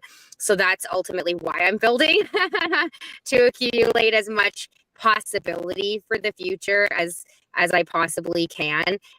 You guys, one of the things I wanted to mention, Bunny. So Bunny is, we mentioned him earlier. He's a trader. He's called the Fibonacci King, basically. And he one of the things I love about him is I'm really into geometry and sacred geometry. That's why my main logo is the Ohm and Metatron's cube. Our new bus is Metatron bus, Optimistic Prime Metatron bus. And, he basically talks about how human behavior happens on a Fibonacci scale, which is true. I mean, that's mathematics and human nature. And so he's been talking a lot about just as the price of XRP goes up and reaches its peak and then drops down and then reaches its peak and drops down. And, he's very encouraging of people taking profits, and I think that for me with my tiny little bag, it's terrifying to take profits because maybe what if it goes so high and you can never buy back in, right? And so he said something a couple days ago, because he's really trying to encourage people, just even if it's 2% of your bag. And he said just one XRP. Just do one XRP. You have to do this. Says, you have to. Yeah, you have to do that. So he actually, I don't know if you have a way of saying it, Simon, but I really love this. He's imagine it's a sacrifice to the gods, and that somebody's going to take it, and that it's going to drop down. And so even if it's just one, and then he said, and his strategy is just remember, it's going to take a while to get back up, and so just take the rest of the year to build it back up. He's a trader, whatever. But I thought that was it was a really interesting way of looking at it, because everybody is going, when it drops, it's going to drop drastically. It's that blowing off the top, right? We're going to have a lot of those micro blow-offs over the next 10, 20 years. And so I wanted to make mention of that. And there was something else I wanted to say, but I mean, there's been so many thoughts that have happened. 2016 when Trump when he was inaugurated, and I had Trump derangement syndrome back then. So this comes from basically thinking that he was part of so you guys were talking earlier about when you figured out that the world was, that there was a lie being told. So not only was I not vaccinated in 1982, so I was already always on the other side of things. I did really question my mom's decisions, because hers pretty much went from a gut feeling. It wasn't, it wasn't very, she told me it was scientific, but you know what I mean? There was not as much access to information, whatever. What it really was is when I went to international development and I learned that NATO did not go into Rwanda and save the people, and NATO did not go into Kosovo and save the people. And when I learned that the IMF loans these, goes in, destroys the country, kills all the people, then lends the money so that they're in debt forever, gives all the money to the giant corporations so that they can make money off I was just I remember, and I was representing the Ukraine, ironically, I was representing the Ukraine at a mock NATO conference in 2003, the day I found out my mom had cancer, and she died 5 months later. And so the past 4 years with everything that's going on, it's literally a macrocosm of my entire life in terms of what I saw happening, and then what the world got to see what was happening. And I remember asking myself, for 20 years, I was when are they going to see?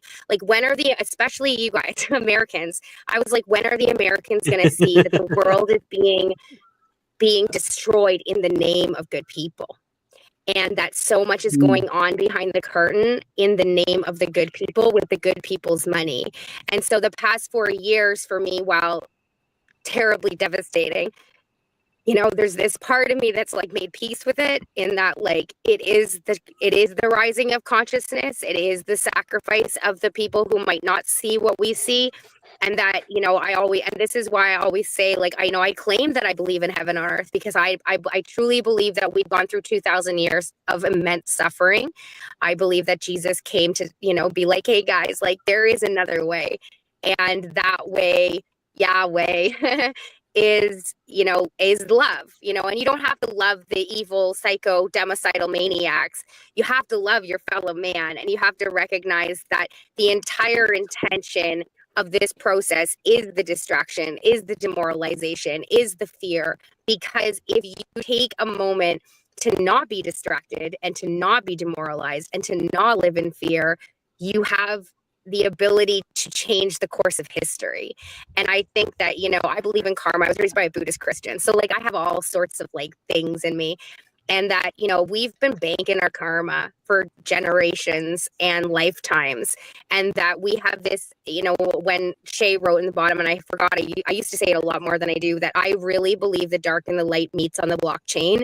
And it depends on how many wallets of the light there are, how many people, how many good people are there building good things that change it. And I think that this is what's so fascinating right now about the blockchain, is like, it's almost like they put this hold on us. And little did they know that the little guy was building out. You know, that's one of my favorite things about Stone Space. Little did they know that, you know, like when I'm in Stone Space and there's like, you know, this, like the guy Grind that was on here earlier, he's just a dad. You know, Squirrel's just a dad. You know, like these people are just parents, or, you know, just dreamers. They're just dreamers, and they are trying to learn and trying to build just like me. They just, you know, it's like this tiny sliver of time where the little guy gets a chance. And I think that this is what most of us are living, you know, these hopes and dreams that we're living inside of, is that we do get a say, and that the distractions are yay! Yay!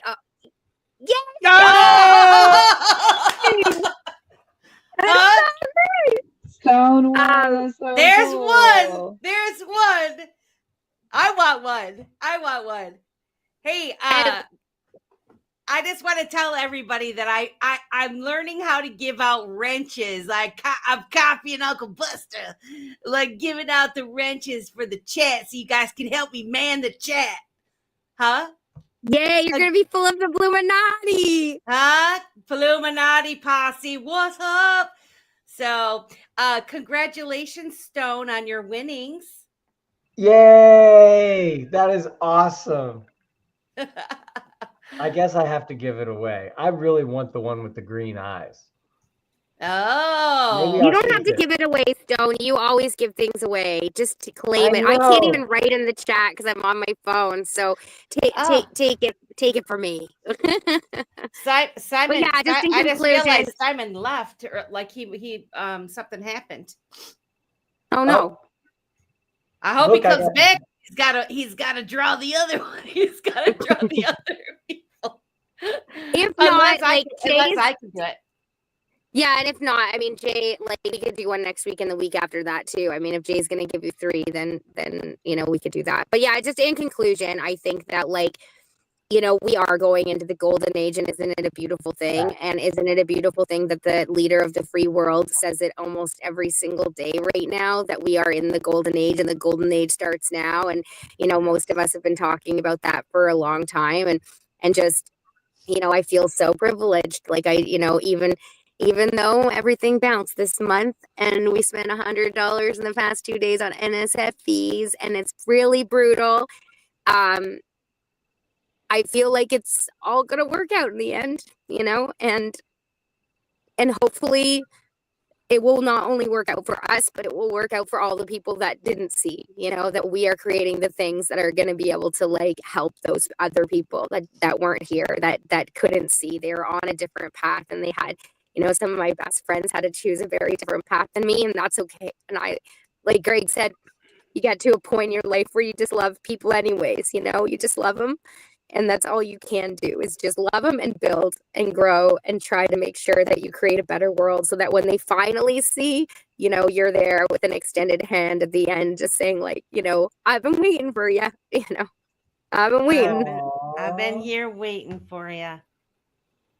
Hey, Simon, did you have some technical difficulties? Yeah, I had a Trump moment. Oh, got you. You bugged. So it is 11:23. I realize this show is usually 2 hours. I surely don't want to you know, if we have not touched on the final topic, and I need to know if you guys have time to Don't talk focus on the drama. I know.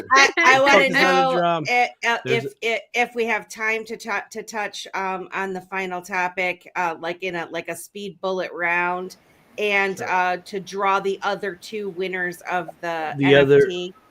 The second winner for the NFT needs to put in FML2 into the chat. FML2 into the chat. Go do it. Do it now. Do it fast. Do it quick. There you go, Melissa. So is there any final thoughts on the two I'm sorry, Amanda. What you said was beautiful. And this has been a wonderful conversation. Like we're hitting we're hitting all sides. It's touching me all over, basically. Whoa. Yeah, I know. I wanna touch you all over, and over again. To the last That dated you too. Huh? I gotta swing through on a Saturday night. I said that dated you too. I did. You know what? But wanted to say Uncle Buster thought you were 32. I don't know if you saw his comment in there. And then someone's like, I thought so too. Yeah, I'm 29. I'm 29. A time a couple times. But what do we think about transitioning out of this? Again, if you guys are just tuning in, 251 people listening, please like, share, and subscribe to Dipito channel at Dipito on YouTube. We're trying to get 1,000 followers. We already reached our goal of 500 thanks to Stone and his lovely Amanda that helped us reach that benchmark. I know, Amanda got the 500, bro. Like Amanda brought it home. You need to take that girl to. You need to take that girl to like a pull tab machine and be like, "Baby, which one?" Listen, you heard of card counting, right? Yeah. It wasn't an accident. We had to like make phone calls. We were like, "Look, go!" And then as soon as it went to $4.99, she made it happen with the screen grab, so Melissa could show it off if she wanted to. It made my that's so cool. Guys, make sure you do FML and space 2. Make sure you get the space and then the number 2. Otherwise, it won't count. Space. You gotta hit the space bar. You have to hit the space bar. Making it hard for these people. But I just want to say, we have really good shows lined up too. For those of you that are just tuning in, just subscribing, if you're not familiar with the Quincy Jones of the XDC network, he's a senior developer there. He's going to come on Dipito next week and chat. And so that's going to be a really great treat for us to have. And then on the 19th, we have IMU TV coming back on with Niall Cottrell and Rob Nichols. And we are we are the first crypto education content that is being hosted on IMU TV. Like, what incredible honor. I am so excited. So right now we have 11 of our shows uploaded to IMU TV. And so you can watch them if you have Roku or what is it? Amazon, the Fire Stick. Yep, and then soon Apple TV. And they just signed that, by the way. They just signed it. Switzerland. That's why they're in 21 countries. 21 countries. We should have an IMU TV trivia night. Absolutely, see which one of us is a bigger fan, because I bet you I know all of it. Absolutely. And that sounds a little one-sided. It will. I don't know if I want to play your poker game. It won't be long, and we will be streaming live there too. So in addition to all the platforms that we stream on Wednesday nights, will be able to stream live there. So incredible honor. It's a really big deal. And it's being built on the XRP Ledger. They're part of the XRP Ledger community. So Uncle Buster says, congratulations on 500. Thank you so much. We just really appreciate it. So this week, last week, really, there was another distraction, another fire shit storm, whatever you want to call it. When we started talking about the strategic reserve, and there's a lot of proposals out there. Trigger alert, trigger alert, trigger alert. There's a lot of proposals out there with Bitcoin being in the strategic reserve. Senator Cynthia Lummis has created a proposal to have that happen. There's a lot of folks chiming in that believe that it should be a diversified basket, XRP included in that. And as soon as XRP was mentioned, holy smokes, they lost their minds. And so I wanted to kind of go around and hear what you guys were hearing, what your thoughts were on this whole thing. Do we need a strategic reserve? What do we think it means for the space? And what do you think about the madness that ensued after the announcement was made? So I'll go first because I don't have very much to say, and I think everybody else here has a lot more to say, and I sort of finished the last one. So basically, I don't know much about the strategy and whatever. My interpretation was that what we were witnessing is projection. Somebody mentioned it earlier. I think it might have been you, Melissa, about growing.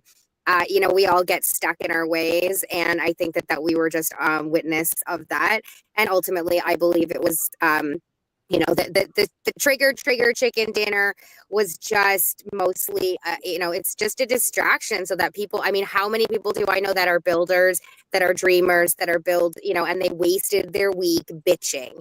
And, I just think that, that's why I said, stop wasting your time on drama, because at the end of the day, decentralization is the way. That's all I have to say. Amen to that. Amen to that. Oh, I need to put my thing in here too, because I want to win. Hey, again, I want to make sure that y'all are doing FML space and the number 2, because there we go. Some of y'all are getting now. We're up to 13. I've seen it go by more than 13 times here. Come on. And if you're on X, you can't do it there, so you got to come over to YouTube. Oh, I know. That's true. If you're on if you're on YouTube or any other platform, go to X tomorrow at 9 a.m. Anyway, I'll be really quick. I think that just like my portfolio, America should have a portfolio of all the ones that are solving a problem. Real world. Yep. And I think that a strategic reserve is absolutely necessary, and it's fundamental in showing the American, the average American or the average citizen of the planet that this is something you should believe in, right? And I think that if the free world's doing it, if the leader of, future leader of crypto is what Trump wants to be, right? Wants America to be the center, the hub, the whatever, crypto mecca. If they're going to do that, then we should probably all invest in that ourselves. And that's all I'm going to say. I want to hear from Gotta Be, because I don't think he's talked enough during this episode. Gotta Be. I think I've talked plenty. Okay, so I'm not an expert in this area, but I'll give my opinion. Kind of the way that my brain works. I kind of look at it like the strategic oil reserve that we have as a country. All the things that can do to benefit us as a nation. It really ties into if we had a strategic crypto reserve as well. If we have inflation, that could help in that area. If we have an economic downturn, that could obviously help in that area. And one of my favorites is like diplomatic like a diplomatic tool, like a strategy for us having a conversation with another country and coming to an agreement.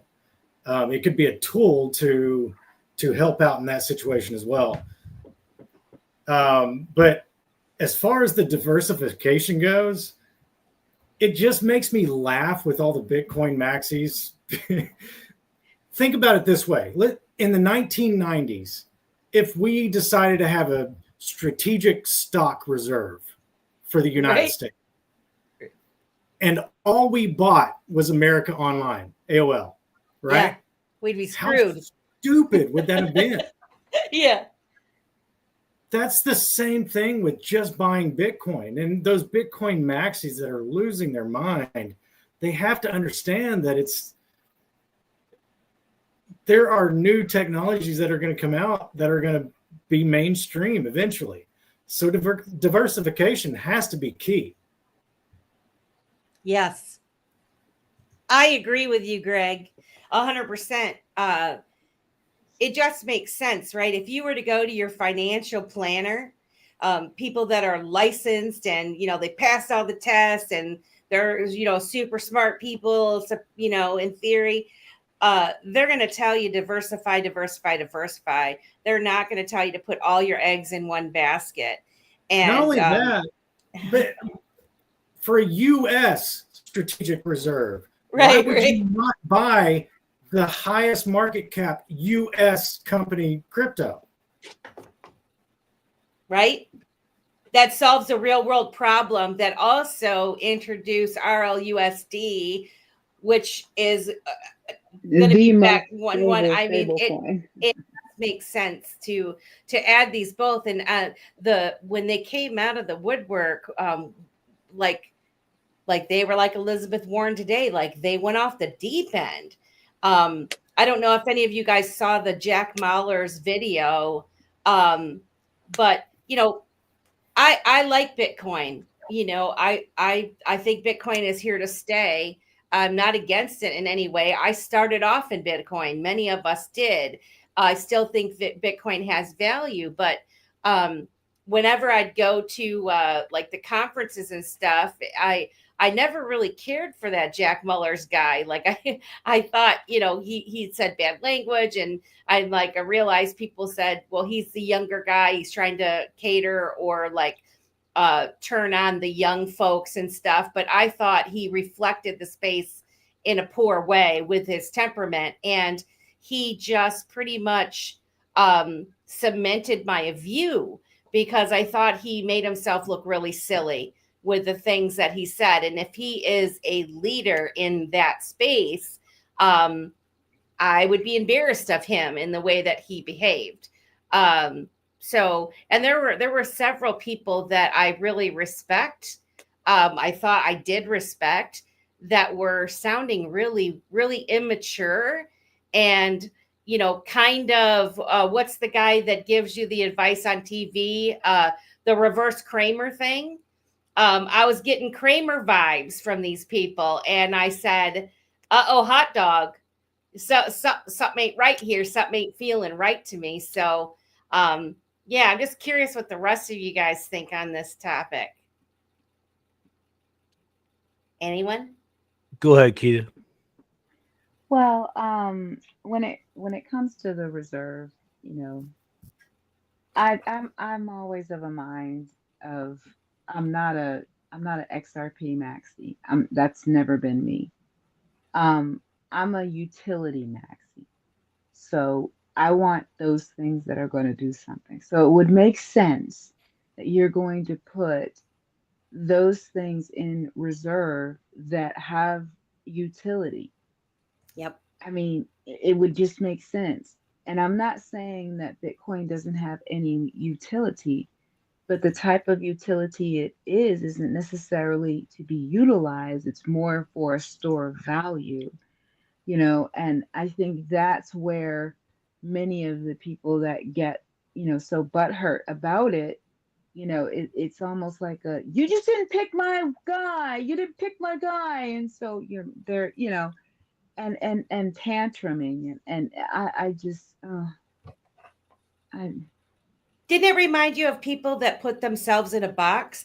Because I always say that people seem to lock themselves in a box that they're going to now live in, and that is so unfortunate because a lot of these people, I know they're smart people, and I really don't like to see smart people lock themselves in a box.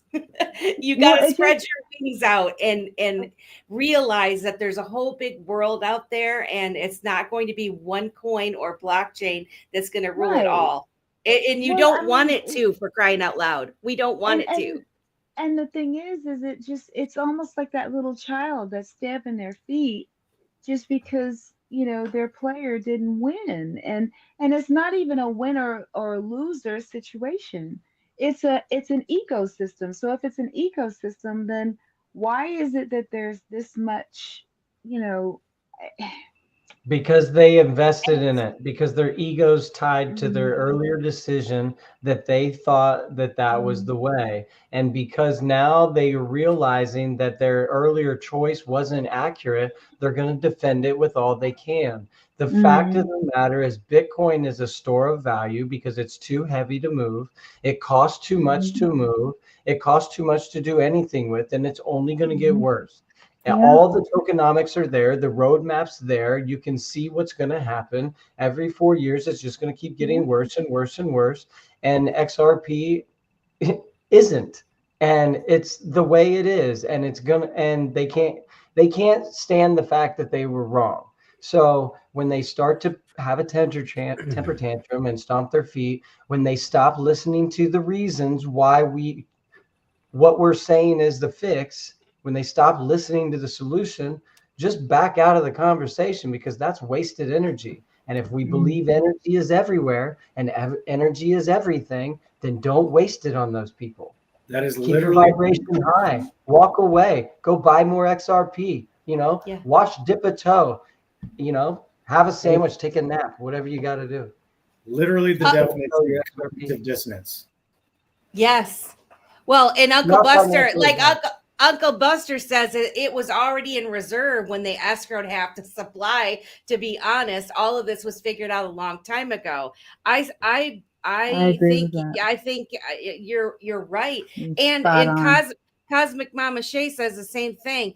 As far as is what I think, a lot of the people that worked on Bitcoin, the early people, if you studied Bitcoin, that the people that created and worked on Bitcoin, they worked on XRP and XLM also, and many other things. And so if you don't think for 1 second that these early people, also people that were in the military and in the NSA and that they didn't know each other and that they weren't hanging out and sleeping in the same apartment, working on projects, you're silly. And if you do any bit of research, think about how small the niche is now, 17 years later. Yes, these dudes were living, like I did research all the way back, way back. They were living in apartments together, right? They were working on things. And so, did some of them go their separate ways or whatever? Did they really? I don't know. When you are planning on building an ecosystem and you realize that it's not going to be one chain that rules them all, and you realize different strokes for different folks, different needs, different problems that need to be solved, you're going to need a team of people that are going to be working on things, because one person can't do it all. One man can't run a country by himself. And one corporate owner can't run the business by himself. It's the people. And so we're going to see things, in my opinion, happen at warp speed once the legislation and the green lights come on, because all of this stuff has been being built in the background. These people all know each other, and if you just give it attention, you're going to notice that they're starting to turn the ship a little bit. They had their little divisions with their crowds of people that they took, and all the boats are starting to turn towards each other, and eventually we're going to be riding side by side, and eventually some of those are going to like be like, well, this pontoon needs a tune up, and but at the end of the day, it's all going to work cohesively together. And that's what we want, And so anybody that is pissed off because they bought Bitcoin and, oh my gosh, we're going to have the XRP in the strategic reserve. If you were smart, if you bought Bitcoin and you took a little profit off the top, a little 5%, 10%, you could buy yourself a little bag of XRP and ride that beautiful ripple wave. Is all I'm saying. Not financial advice. And I'll land my plane there. So strategic reserve. Yes. Just go to ChatGPT, look it up, do the math. It's very simple. If the world leaders, countries, sovereign nations, institutions are taking a position in something. By the way, fun fact. These people love to think short term. That's 10 years, by the way. Long term is 50 to 100 years. That's how they think. That's how they plan. That's how they grow. So when you have anybody take a position in something and it's strategic, as Melissa said, that's where the boats are going. To what Stone, actually y'all touched on this, the mad that our guy's not in there, right? Okay, this actually circles back around to what we talked about earlier, and that is my words, maturity level, because that's the only way I know to describe it, in their crypto journey. Okay. Each one of us at one point, at one time, even for a brief moment, had a flicker of bannerism. We're trained that way. We are, right? We watch sports. We got our team. That's my hometown. Bannerism, right? Eventually, we learn to appreciate the game, and we respect a good play when we see a good play. Okay. That is not being done on the other side. Also, I agree with Mr. Quincy Jones, who's come on this show. Each one of these coins is going to be doing serving a different function, right? I mean, just look at XRP, now HBAR. That's a great partnership right there. Ripple and Link hooked up. There are some other functions, right? So again, it's all coming together, but each token, coin, network is going to serve a different purpose. And I wholeheartedly agree that Bitcoin, its purpose is to be a store of wealth at some value. I went back and forth on this topic, Bitcoin being like the digital gold. Okay. Now I had to do some research on what gold really is. I had to talk to some precious metal holders. Like, why do you buy silver? Why do you buy gold? Why do you? Just in case. History will show you that in times of currency disruptions, people would go and buy precious metals. There's history. You can go look it up. Known fact. This is just 2.0 of that, in my opinion, with Bitcoin. Got the party started. There's been better, more efficient coins that have been created because of Bitcoin. Okay, but Bitcoin, to a degree, it's going to be on the shelf as a use case. It'd be at a last resort, but not in a negative way. It's just like, no, I'm not going to give up the Bitcoin. XRP2, in my opinion, will reach that. XLM will reach that. There will be a point to where that we as a global pop will be very stingent on us letting go of those digital assets for something, you know. And I remember also getting back to strategic reserve, right? A thing that you need to take a position in just in case stuff hits the fan or we're seeing where this goes. Back before there was Tether, there was Bitcoin. Bitcoin was the only way you could get the altcoins before Tether even came on scene. True. And so I still see that happening, but we got different pairings now. I know on different exchanges, XRP has a lot of pairings now. You have stable coins that have pairings. And so knowing that this item or that token, this coin, that network, whatever, has some type of value, whether that's utility, solves problems, improves lives, or in case shit hits the fan, we need to take a position in it. If you bought, if you bought 100,000 Satoshis right now, okay, you took a position in that. Wait 10 years, see what you can do with it. Maybe you could use it to collateralize to go get some more XDC, XRP, XLM, or the coin this right here right now. The butt coin. Maybe the butt is gonna be the butt XOM. you need. Yeah, right. You're gonna exactly. We don't know. And again, strategic reserve. Hey, we don't know where this is going. We just know it's going that way. So load up. Back up the trucks. So hey, to end with it, just the reaction from that community just kind of shows where some of them are at on their crypto journey, and I'm going to leave it at that because I'm moving forward. Diversification in a strategic reserve. All countries are taking a position. I would say so should you. That's all I got. I'm just going to add one quick thing because I'm surprised you guys didn't mention it, and I noticed Kita is like about to pass out. I love you so much.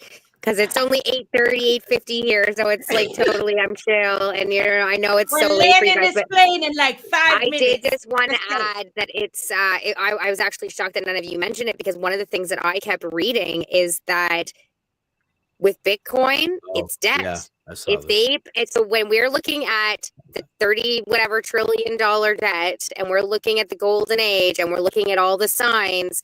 If you buy only Bitcoin, it's just more debt. If you buy XRP and then XRP goes to $100, $1,000, $10,000, $100,000, or by some miracle, like some people have said, like including Schwartz himself, $1 million, you literally could pay off the debt.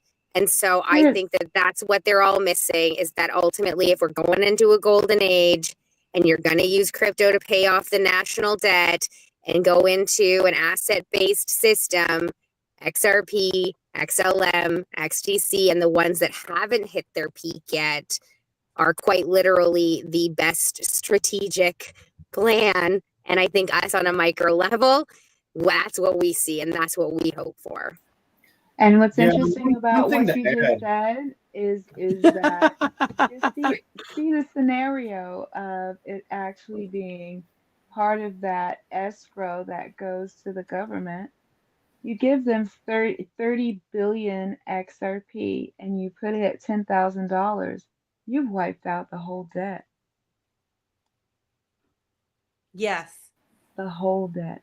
Luke S. I think Luke S is a newbie. No. He's a long time listener, first time caller. Oh, okay. Yeah. Well, congratulations, Luke S. Yes. That's fantastic. One more. That's fantastic. Do one more because we've got that. I'm sorry, Kita. I didn't mean to cut you off. You're good. No, you're fine. Or Greg was saying something. And you're right. I'm sorry. I've been up since like 5, so. I ain't gonna tell you how much 24 sleep almost I 20 had last hours night. for you. Greg had some comments that he wanted to I say. apologize. Well, No, I was just going to say the bull runs for Bitcoin in history. You know, you think about 2009, 2013, 2017. Those bull runs happened for Bitcoin before everything else took off, right? Well, the reason for that was because who was it? Stone that was saying you couldn't buy an altcoin unless you bought Bitcoin first. That was Simon. The only way you could buy any other coin was if you bought Bitcoin first and then traded it into that altcoin. Yep. That's no longer the case. So to think that Bitcoin has to do this massive blow off top before any other coin can is just it's nonsense silly. now. Yeah. Yeah.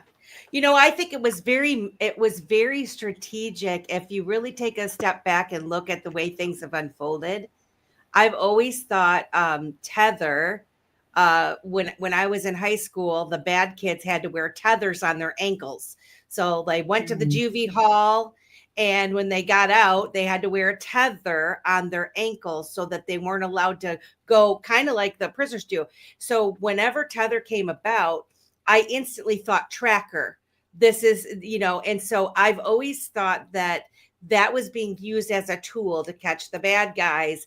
And, you know, Bitcoin being the transparent blockchain that it is, you could see the money come in, you could see where it went, you could see all of these things. And then now that you're saying, there's so many other avenues where you could come in and buy your way in without having to go through Bitcoin anymore. But it was a foundational layer that kind of kicked all this off, right?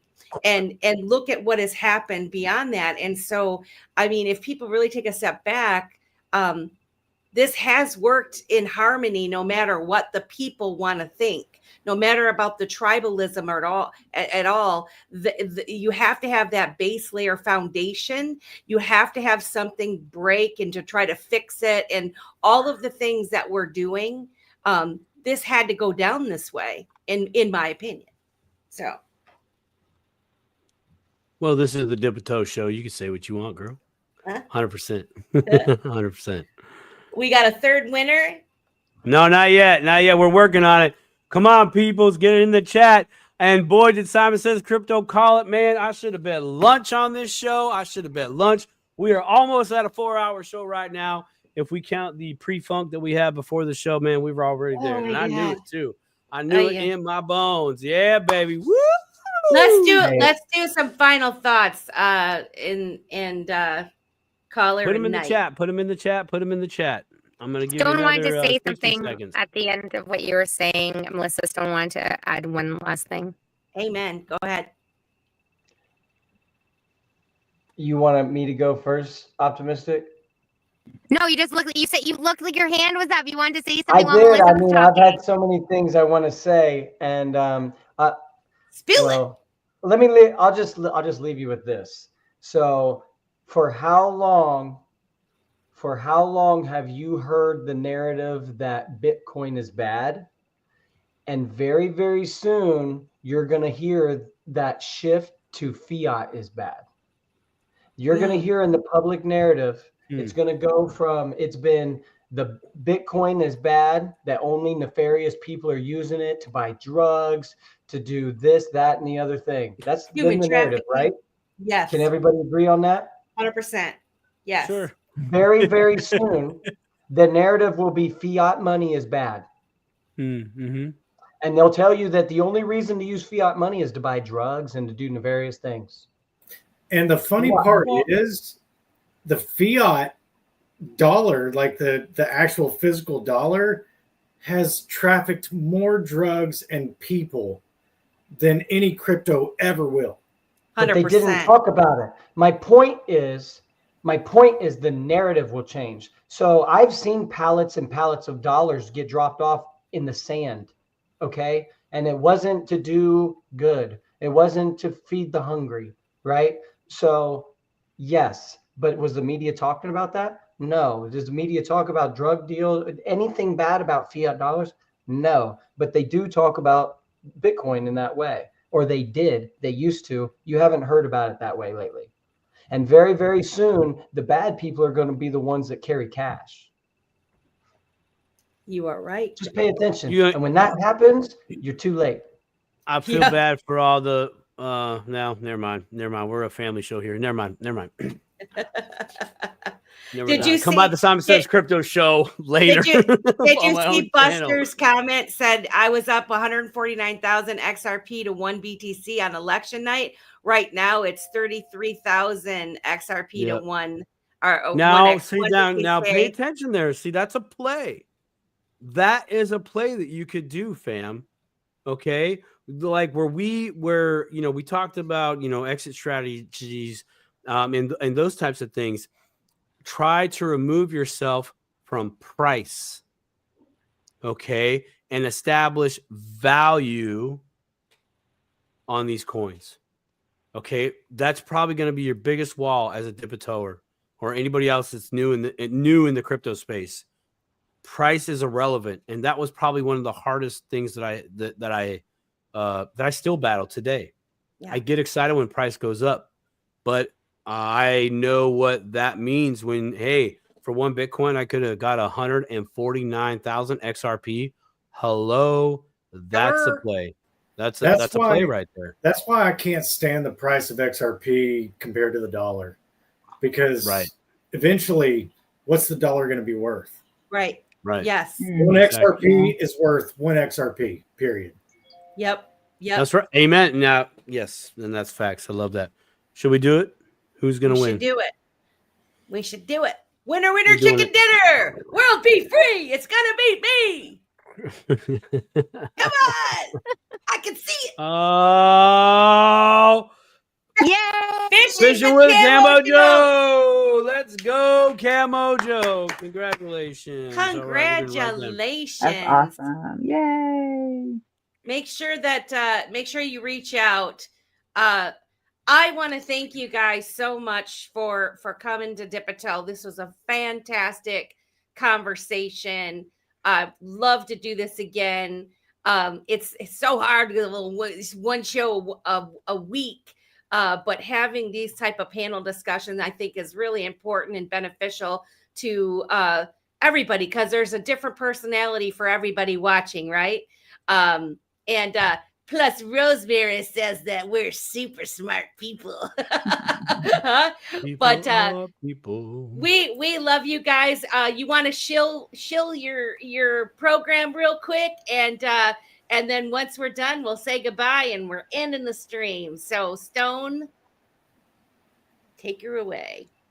Well, I really appreciate you letting us on, and it's really not just my show. I show up every day, Monday through Friday at 9 a.m. Eastern Standard Time.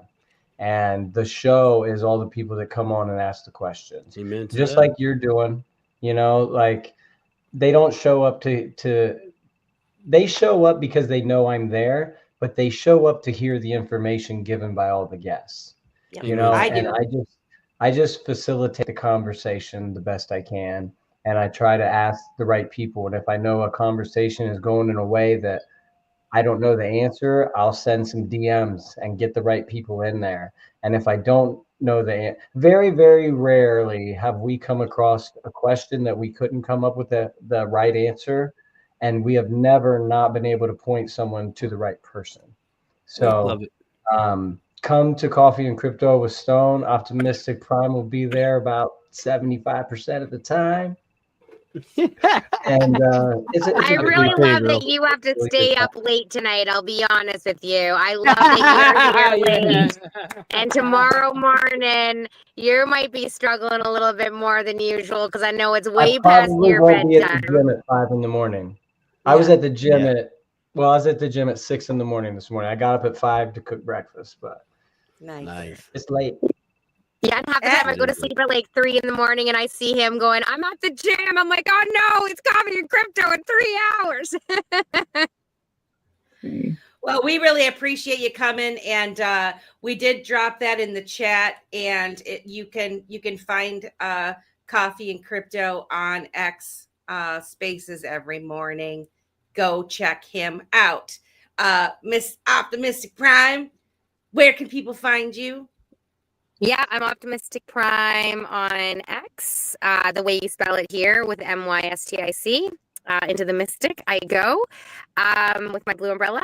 I'm Optimistic Prime 5.0 on TikTok because I've lost a few accounts. Blue Umbrella Butt on I have so many, so I won't go through them all. They all have tags in them on the head. In the description. Blue Umbrella Butt though on X, and my Telegram is Blue Umbrella Butt, and the wanderingfootprint.org is where you can find everything. I just want to say thanks for having me. This has been wonderful. 4 hours went by way fast. So I know it's because I'm around good people and, people who see who I truly am. And, it's been a long road here, guys. And, I'm going to get emotional again. And, that's what makes y'all special is there's a lot of years there where I didn't really show much emotion. I was pretty numb to the whole world and what it offered.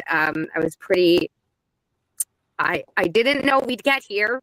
I had hope, but I feel like in the past few weeks that, what you focus on expands, and I've been dreaming big for a really, really long time. And it's only because of all of you seeing me, and cheering me on that I have enough courage to keep going every day and getting up and being optimistic about the future. And I'm just so deeply honored to show my face here and, to be on Stone's show and to I always think of the future and, I can't wait to hang out on an island with you guys and my little family one day and for you to all meet James and my little babies and maybe not live in a bus anymore. So thank you so much for being such incredible human beings. And thank you so much for,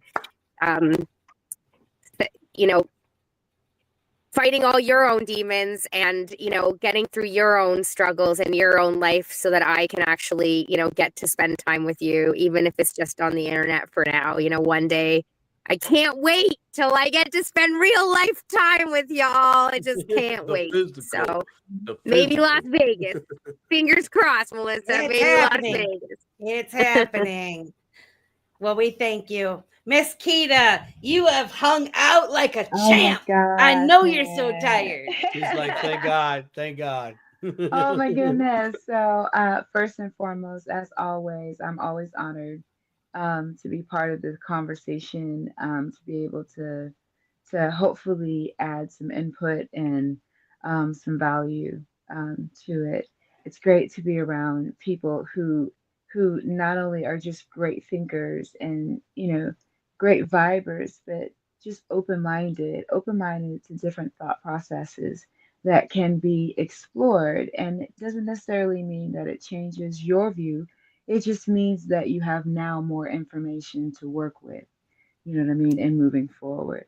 So, so for that, I really commend all of you, you know what I mean, for really not only just seeing a subject, but really kind of delving into it and really getting to the nitty gritty of it, you know what I mean, which is really, really important, and as you dip the toe, right?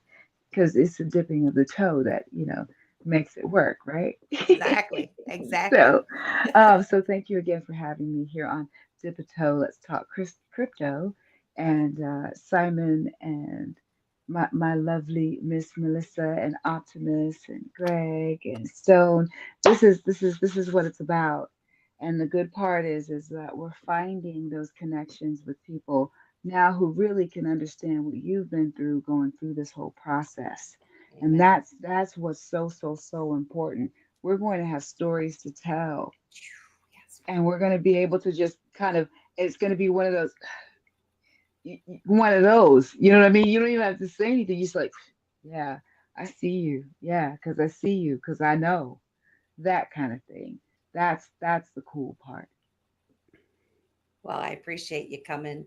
We love you so much. Appreciate Miss Keita, always. Your wisdom is much needed, and we appreciate you very much so. Mr. Greg, we love you. Can't wait for your karaoke space. Parting words. What are your parting words? Yeah, as much as I would love to tell everybody to go over to ARC Institute and look into it, buy it, whatever. I think I'm gonna end on this.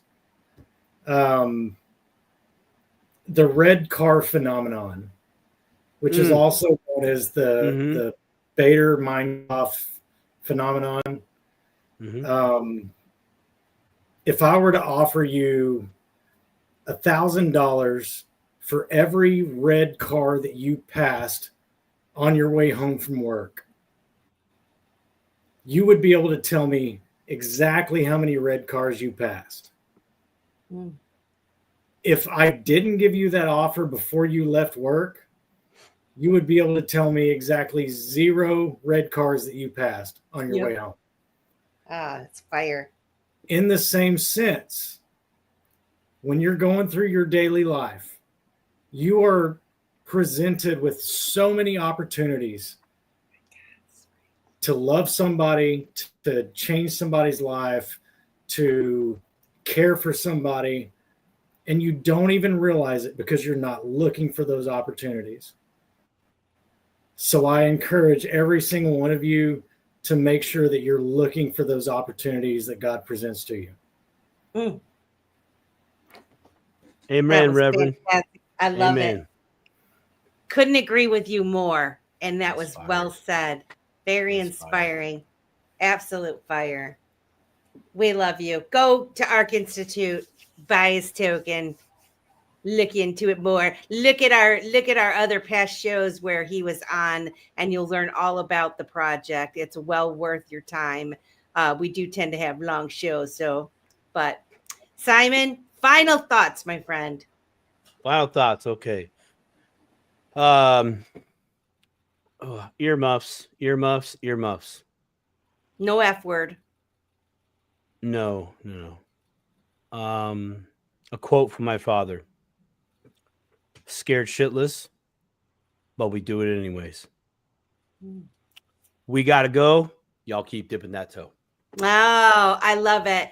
You guys, I love you all. Please come back to Dip a Toe next week on Wednesday. Like I said, we're having Quincy Jones. Congratulations to all of the winners. And if you would please hit that like and subscribe button on the way out, we would so appreciate it.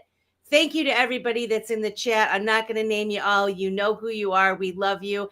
And enjoy your blue wrenches. Have a good rest of your night.